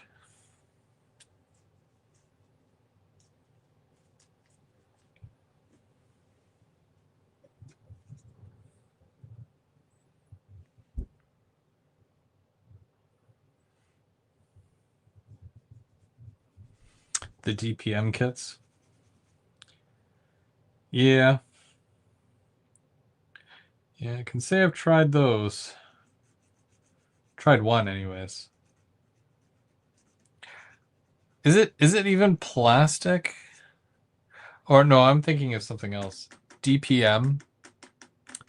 I think I've got a DPM kit. Cheesy response, but my first, which was a Blair Line general store, not the best, but just the first that got me going into wood kits. Nothing cheesy about that. I had one of those. What's it called? What brand are those? Anyways, it's a KFC. Do you guys remember the KFC? And you know, such a simple little kit, and you can put it together because the plastic, it's colored plastic and whatnot. But I painted everything, and I always painted it before I built it, except for the roof of that one. That would have been a bit much because of all the striping.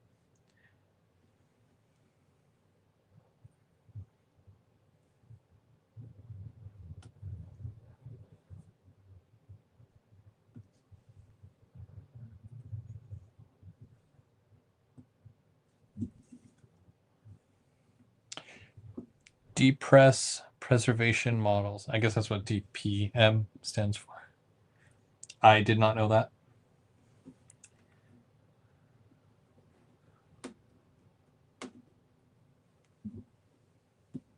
What was I thinking of?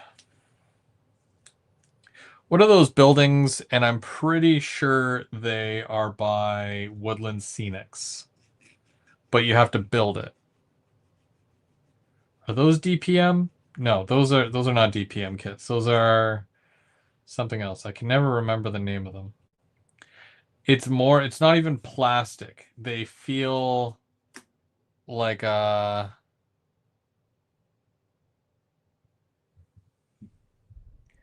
like it was in a mold almost. DMRJ. I don't know. Do you know which one I'm talking about? It's like they've got a lot of downtown stuff. It's not downtown deco because I'm pretty sure they is downtown deco wood kits. I've never done one, but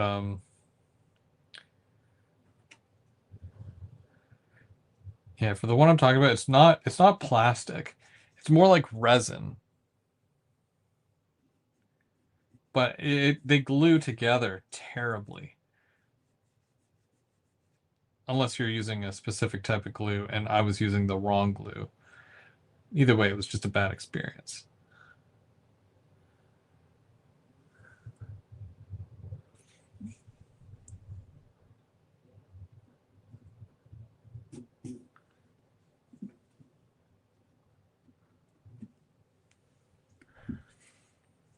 Ravenhawk, how's it going? We are working on a kit. Still. I got every window in here, which is great, because it's a start. I'm all done the brick on it. I don't have to do any more with the brick.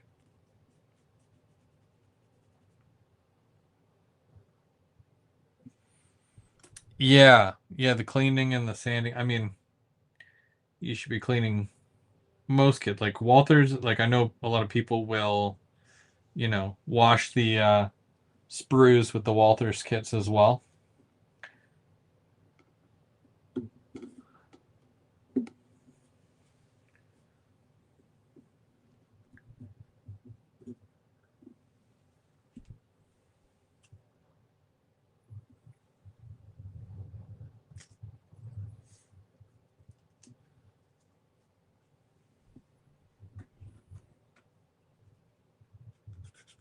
Four more to go.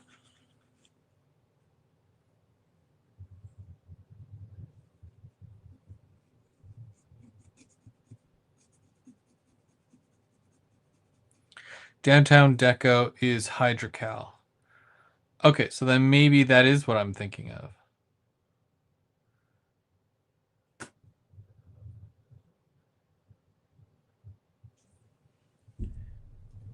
Anyway, that was like, yeah, I wasn't a fan.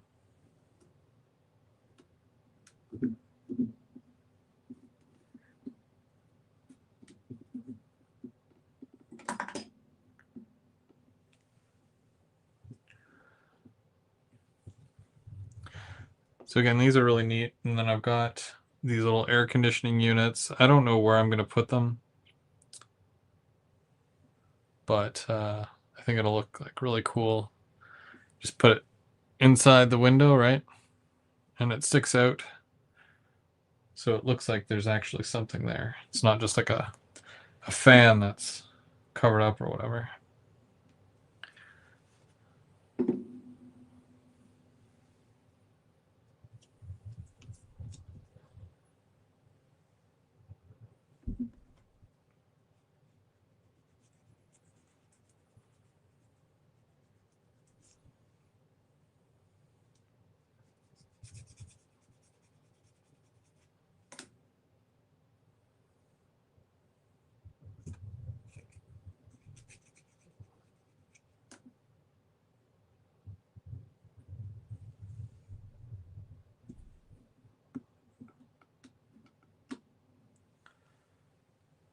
It's looking pretty good. I'm pretty happy with this so far.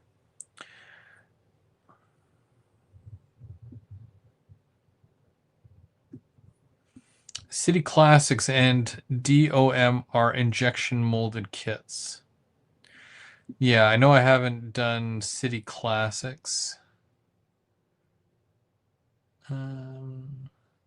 Yeah, not sure about DOM. It was a while ago that I had done this kit, so that's why I'm having such a heck of a time trying to remember what the brand name was. Either way, it might have just been me. There's a really good chance that it was just me.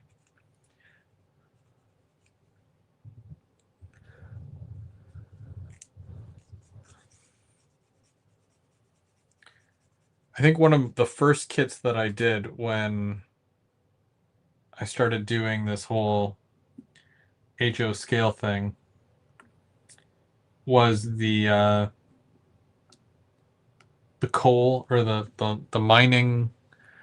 What is it called? Something mining, whatever. And then you've got 3 rows of cars that go underneath it. I didn't even have coal cars. I just saw it and I'm like, that looks cool to build, and I did it.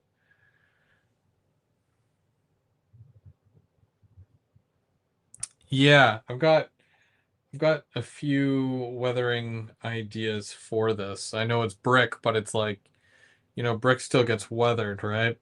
Um, but I have to figure out where I'm putting my HVAC system as well. but I can't even really do that yet until I get the second level, because that way I have a starting point and then a finishing point for it. So that's why some of this, it's going to slow down a little bit just until I get the second. Well, I say second level, but it's really the fourth and fifth level, right? Because these are 1, 2, 3, and then there's 2 more levels right above it.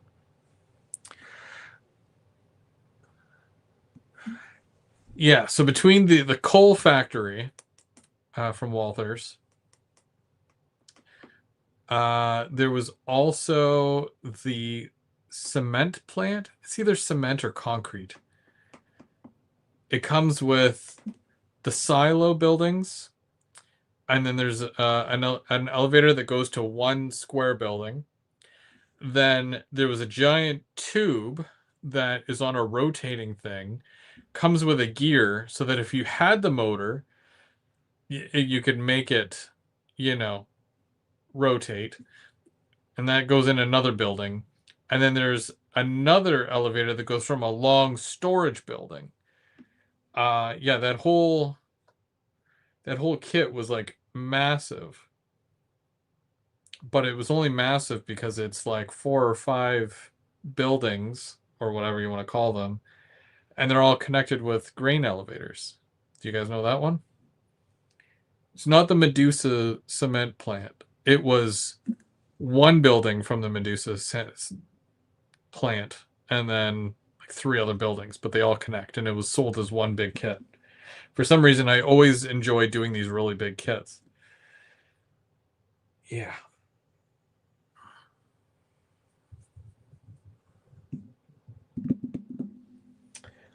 I wonder.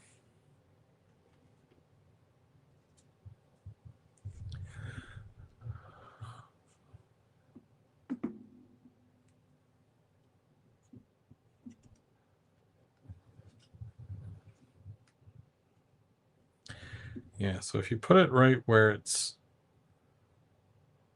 not supposed to go.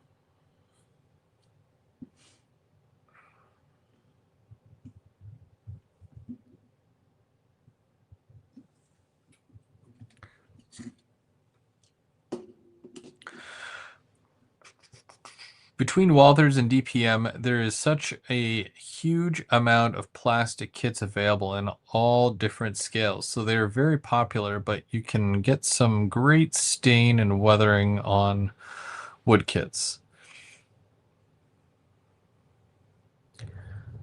No, absolutely.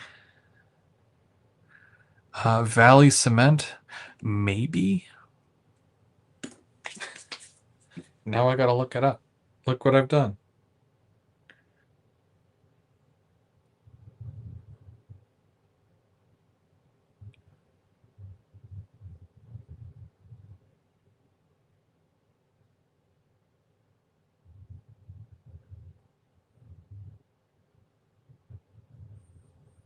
Hmm.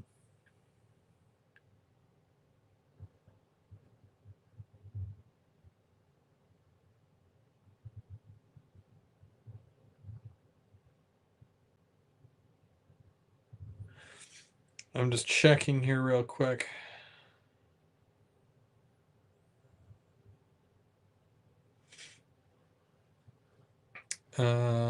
Walthers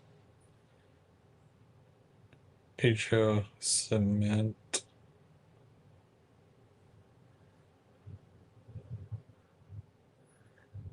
Yeah, it's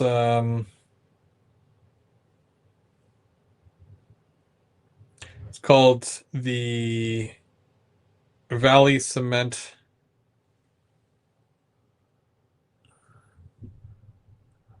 Like that was one of my first kits. That talk about being way in over your head, right? Um, Such a huge footprint for something like that. So, yeah, very weird. Uh, well, I can't say I'm not ambitious.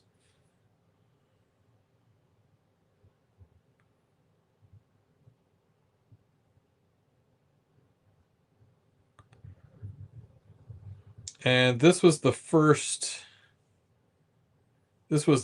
kit I ever did coming into the hobby.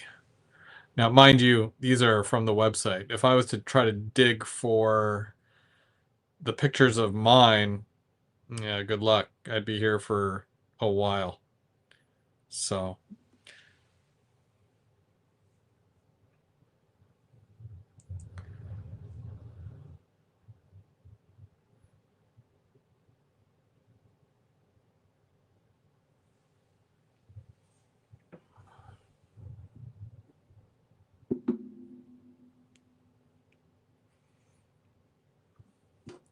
yeah, definitely the Valley cement. Oh, why did I put that away? I need it. Duh. Okay. Let's see if I can do this without breaking anything, shall we?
Okay, so for this, what I'm going to do is that I'm just going to put it a little bit higher.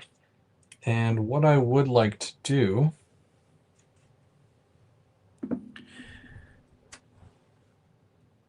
is kind of set that here.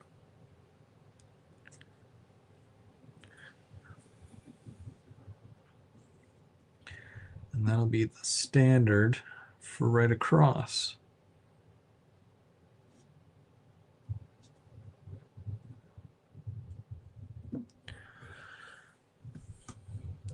And I hope this works.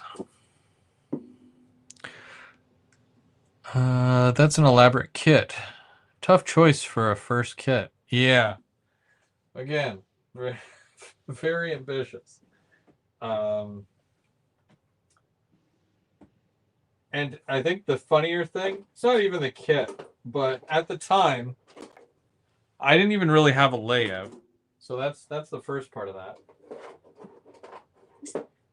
When I did have a layout, it was a 2 foot by 7 foot, so 7 feet long, 2 feet deep. Kind of like module.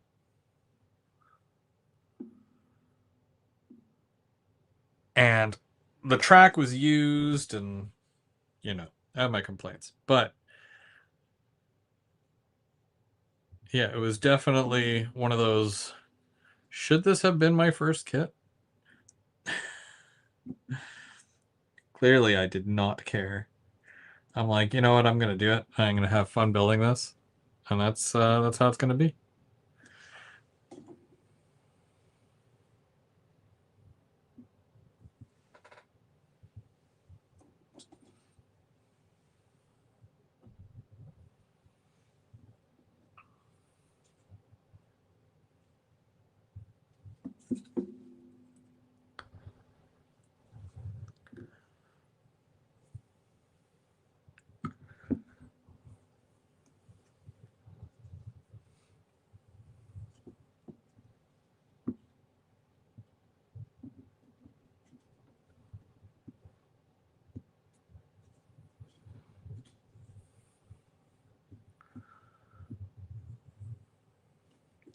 John Train, how's it going?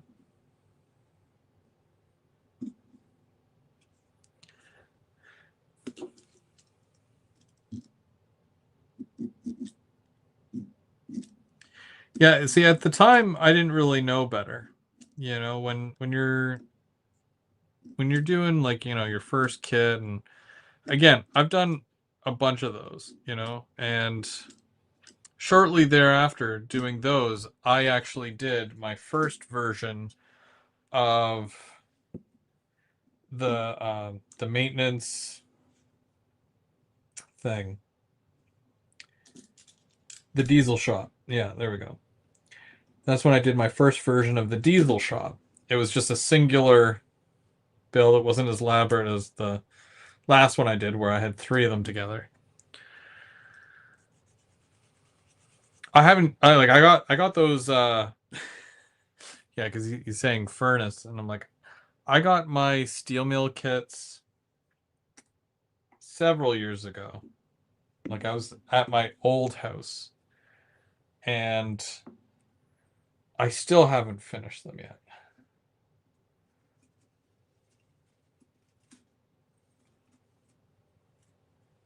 I probably should, but yeah, just haven't. I think it's because I know that they're not going on this layout, so there's no real sense of urgency.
I started with a little house as a kid. They might have been lifelike. Yeah, even the instructions with some of those are pretty bad, but you know, for a kid who probably has no concept of, you know, this needs to be better kind of thing.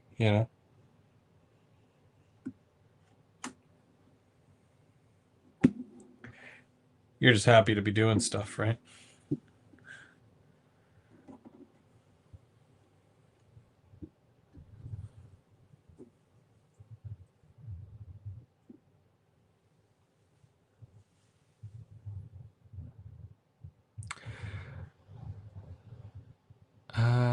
My son is still in the hospital in London. He is having complications from his lung cancer surgery. Trying to fix the leak. It's been for 2 weeks. Sorry to hear that. Oh, hey, Sparky. Been lurking from the start. Time for me to bail and find a bed. Sparky, why didn't you say anything, man? Can't just show up and leave.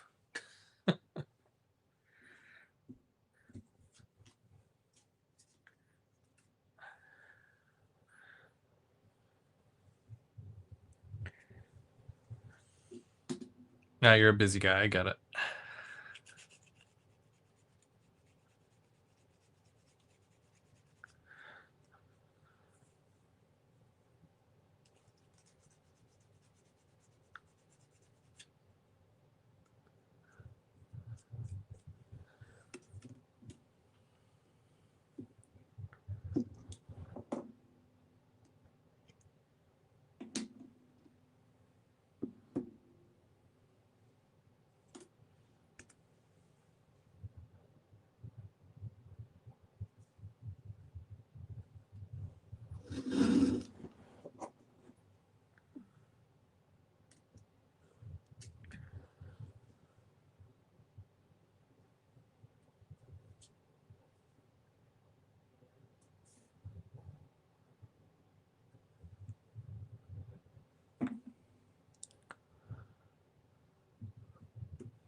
Yep, two in and out. But hey, I voted. Well, that's good. Got the wood kits tied up again with plastic.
To me, the question is, if you are a beginner on kits, do you go wood or cornerstone? That is a good question. I think either way, start with a small kit, right? Kind of like a dip your toe in the water situation, you know. There are small wood kits, and in fact, the smallest wood kit I have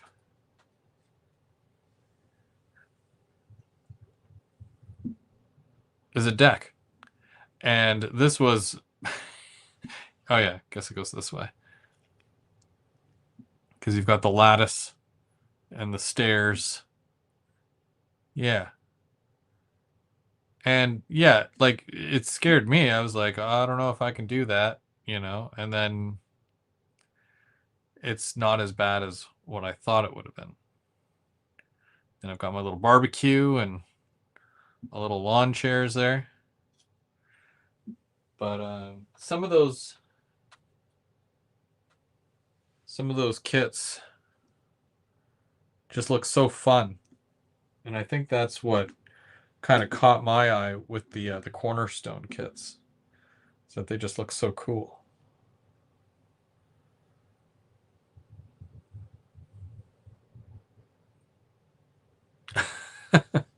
That's so when it was early days of mini prints. Um, he did it's like a trailer, a camper trailer, and if you were part of the monthly thing that he does, then you would get the free ITLA dock or deck with it.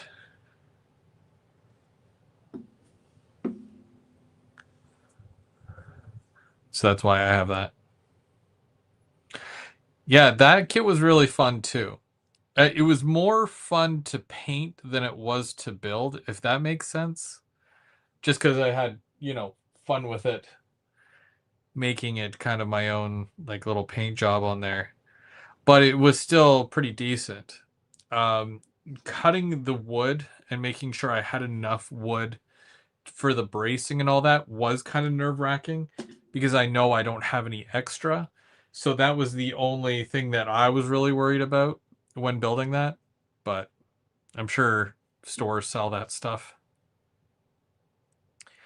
Just so people know, all parts on an ITLA kit are guaranteed. Replace at no charge. So try a wood kit from ITLA. Yeah, yeah, he does say that if you break anything, if anything arrives broken, or if you're trying to pop it out of the sprue and it breaks, just, send him an email or send him a message, and then he will replace it for free. What's funny though is that I've never actually broken a wood piece, and that includes handrails. I have handrails on some of my kits, And when I pop them out of the wood, no problem whatsoever. But popping them out of plastic, totally different story. I have broken so many plastic handrails. Yeah, terrible. But, you try not to break it. And some reason, it never fails. But sometimes, sometimes that happens. Okay, I'm going to put 2 more pieces on here.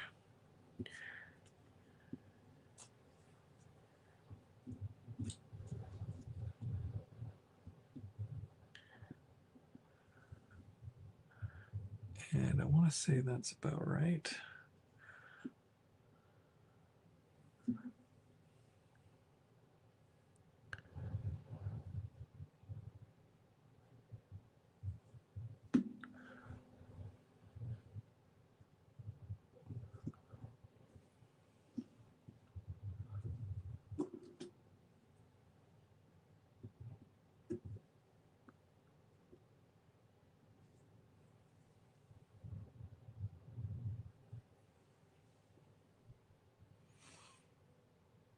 Hey, Ed, how's it going? Thanks for joining us.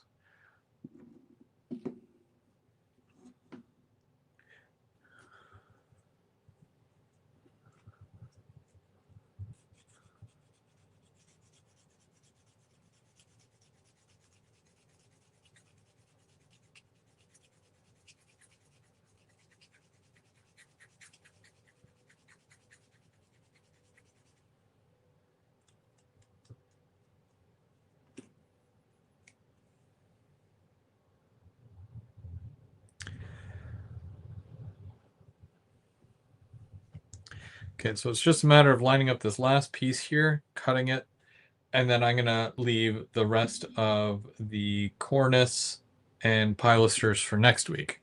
That way I have something to do next week. Because it's a lot of gluing and then, obviously like pinning with these. So I don't even know what these are. This might be the... Okay, yeah, that's the top strip. But I can't even use that yet. That's for the top. And this is the roof piece, which is also for the top. So that's going over there.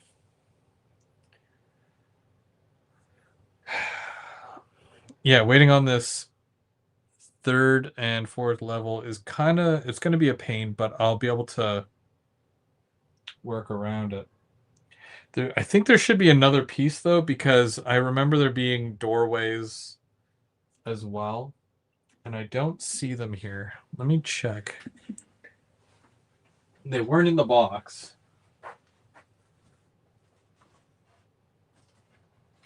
Oh, yeah, here it is.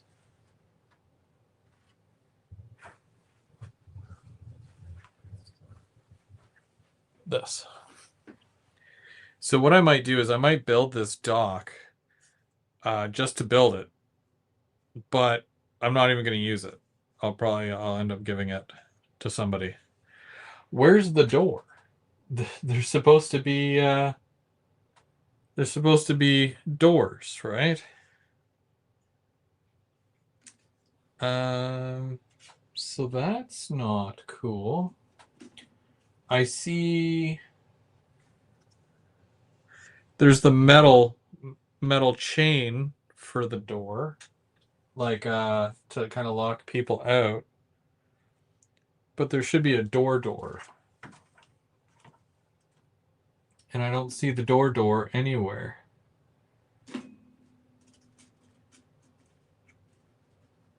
These are not doors. These are windows that can be replacing those. I might have doors from another kit that I can use. But yeah, I think I'm missing doors. Boarded up windows. Probably won't need those.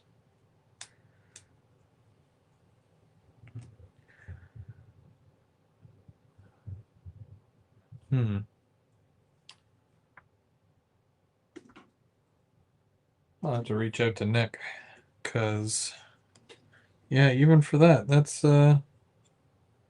weird.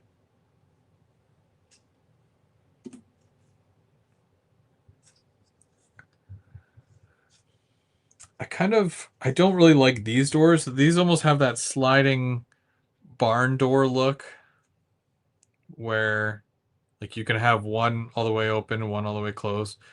But I'm going to see about replacing those doors as well. We're going to go full custom on this thing. Okay, not full custom, but kind of custom. Have you tried knocking? No, I have not tried knocking.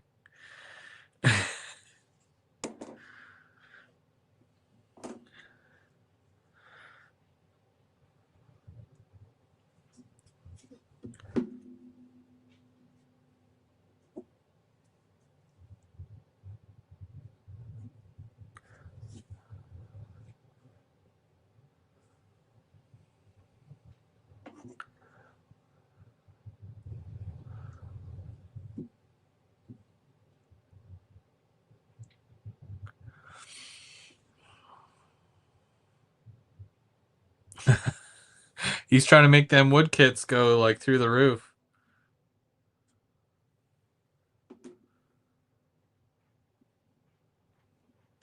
When you know, you know.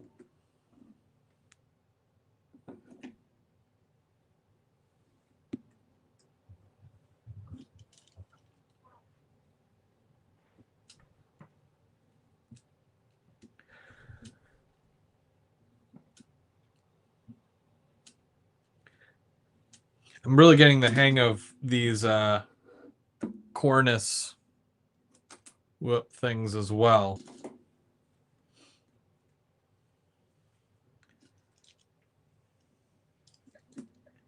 Like how they have to overlap and whatnot, and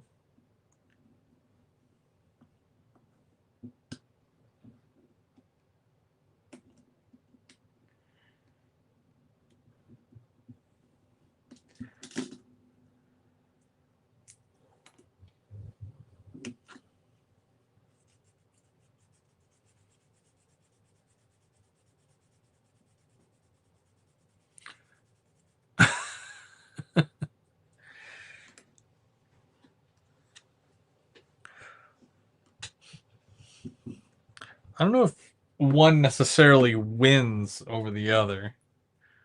I don't know if that's if that's a thing.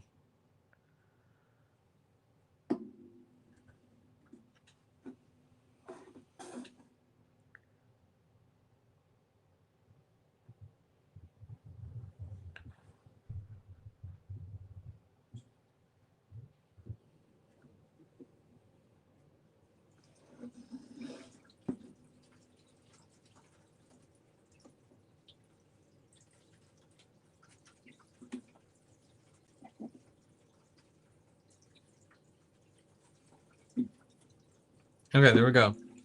So first level of cornice going right around. And I still have the pilasters and 2 more layers of cornice to do. Keeping in mind when I do these, I have to run this up to a certain point here, and I have to cut off the very tip of it. But we'll do all that next week, next Saturday.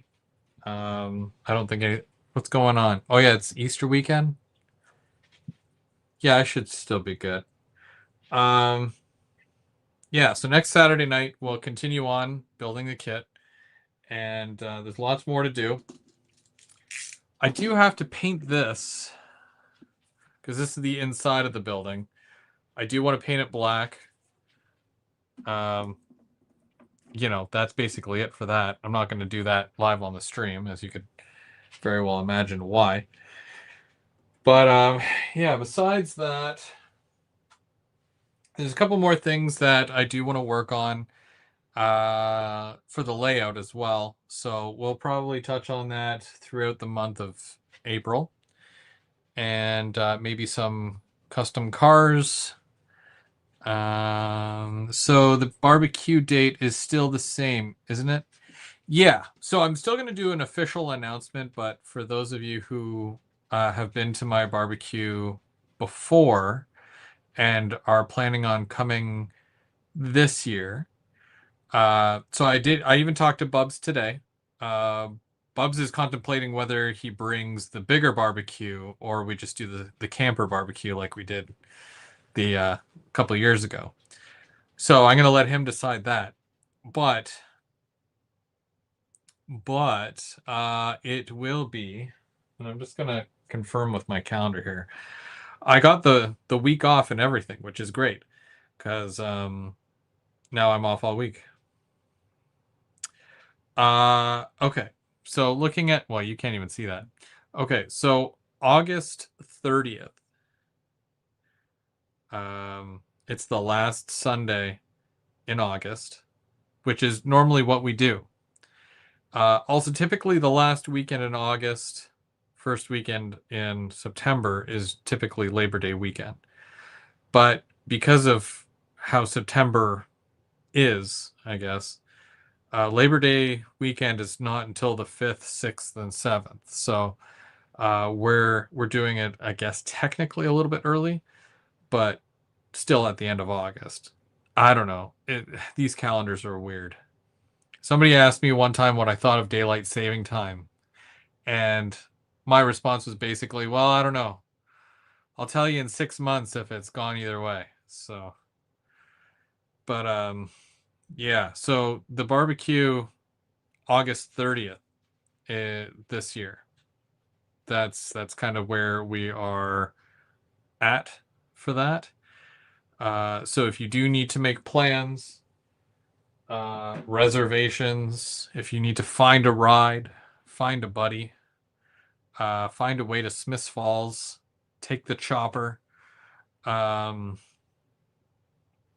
I'd say rent a boat, but there's no real water that goes directly to, you know, Smiths Falls, I don't think. Um, Take the train. If there's anybody that's taking the train up to Smiths Falls, myself, or I'm sure one of the many people that will be joining us can meet you in Smith, like at the Via Rail Smiths Falls station, because it's 2 minutes from the tracks. It's like right there, 2 minutes from where we'd be barbecuing. So we'll make some more definite plans. We'll talk times and all that. But if anybody's coming out and they need any assistance, like where to stay, where to lodge, and all that, if I can make a recommendation, there is a, what are they called? Museums. There's a museum in Smiths Falls, and they've got a whole bunch of cabooses, and they rent those out. You can spend the night in a caboose on site at the museum, which I think is really cool because you get to sleep in a caboose, and most of them I think are like Point St. Charles. There might be a Wide Vision, like an Angus. I can't remember exactly. But yeah, for those of you who are in the area or planning to come to the area, you can reach out to me. You can let me know if you have any questions or concerns. Bam. There's my email. Give me a shout. I'm usually pretty quick at getting back to you unless I'm in the middle of a live for like 2.5 hours. I'm rarely looking at my email at that time. But yeah, give me a shout and I'll help you out. And I can, I kind of know the area, and we'll see what we can do. Make sure everybody gets involved. It's usually a pretty good time because we hang out trackside in Smiths Falls for the day, and they get a lot of CP rail and Via rail that rolls through there because it's a CP yard. So burgers, hot dogs, good friends. Yeah.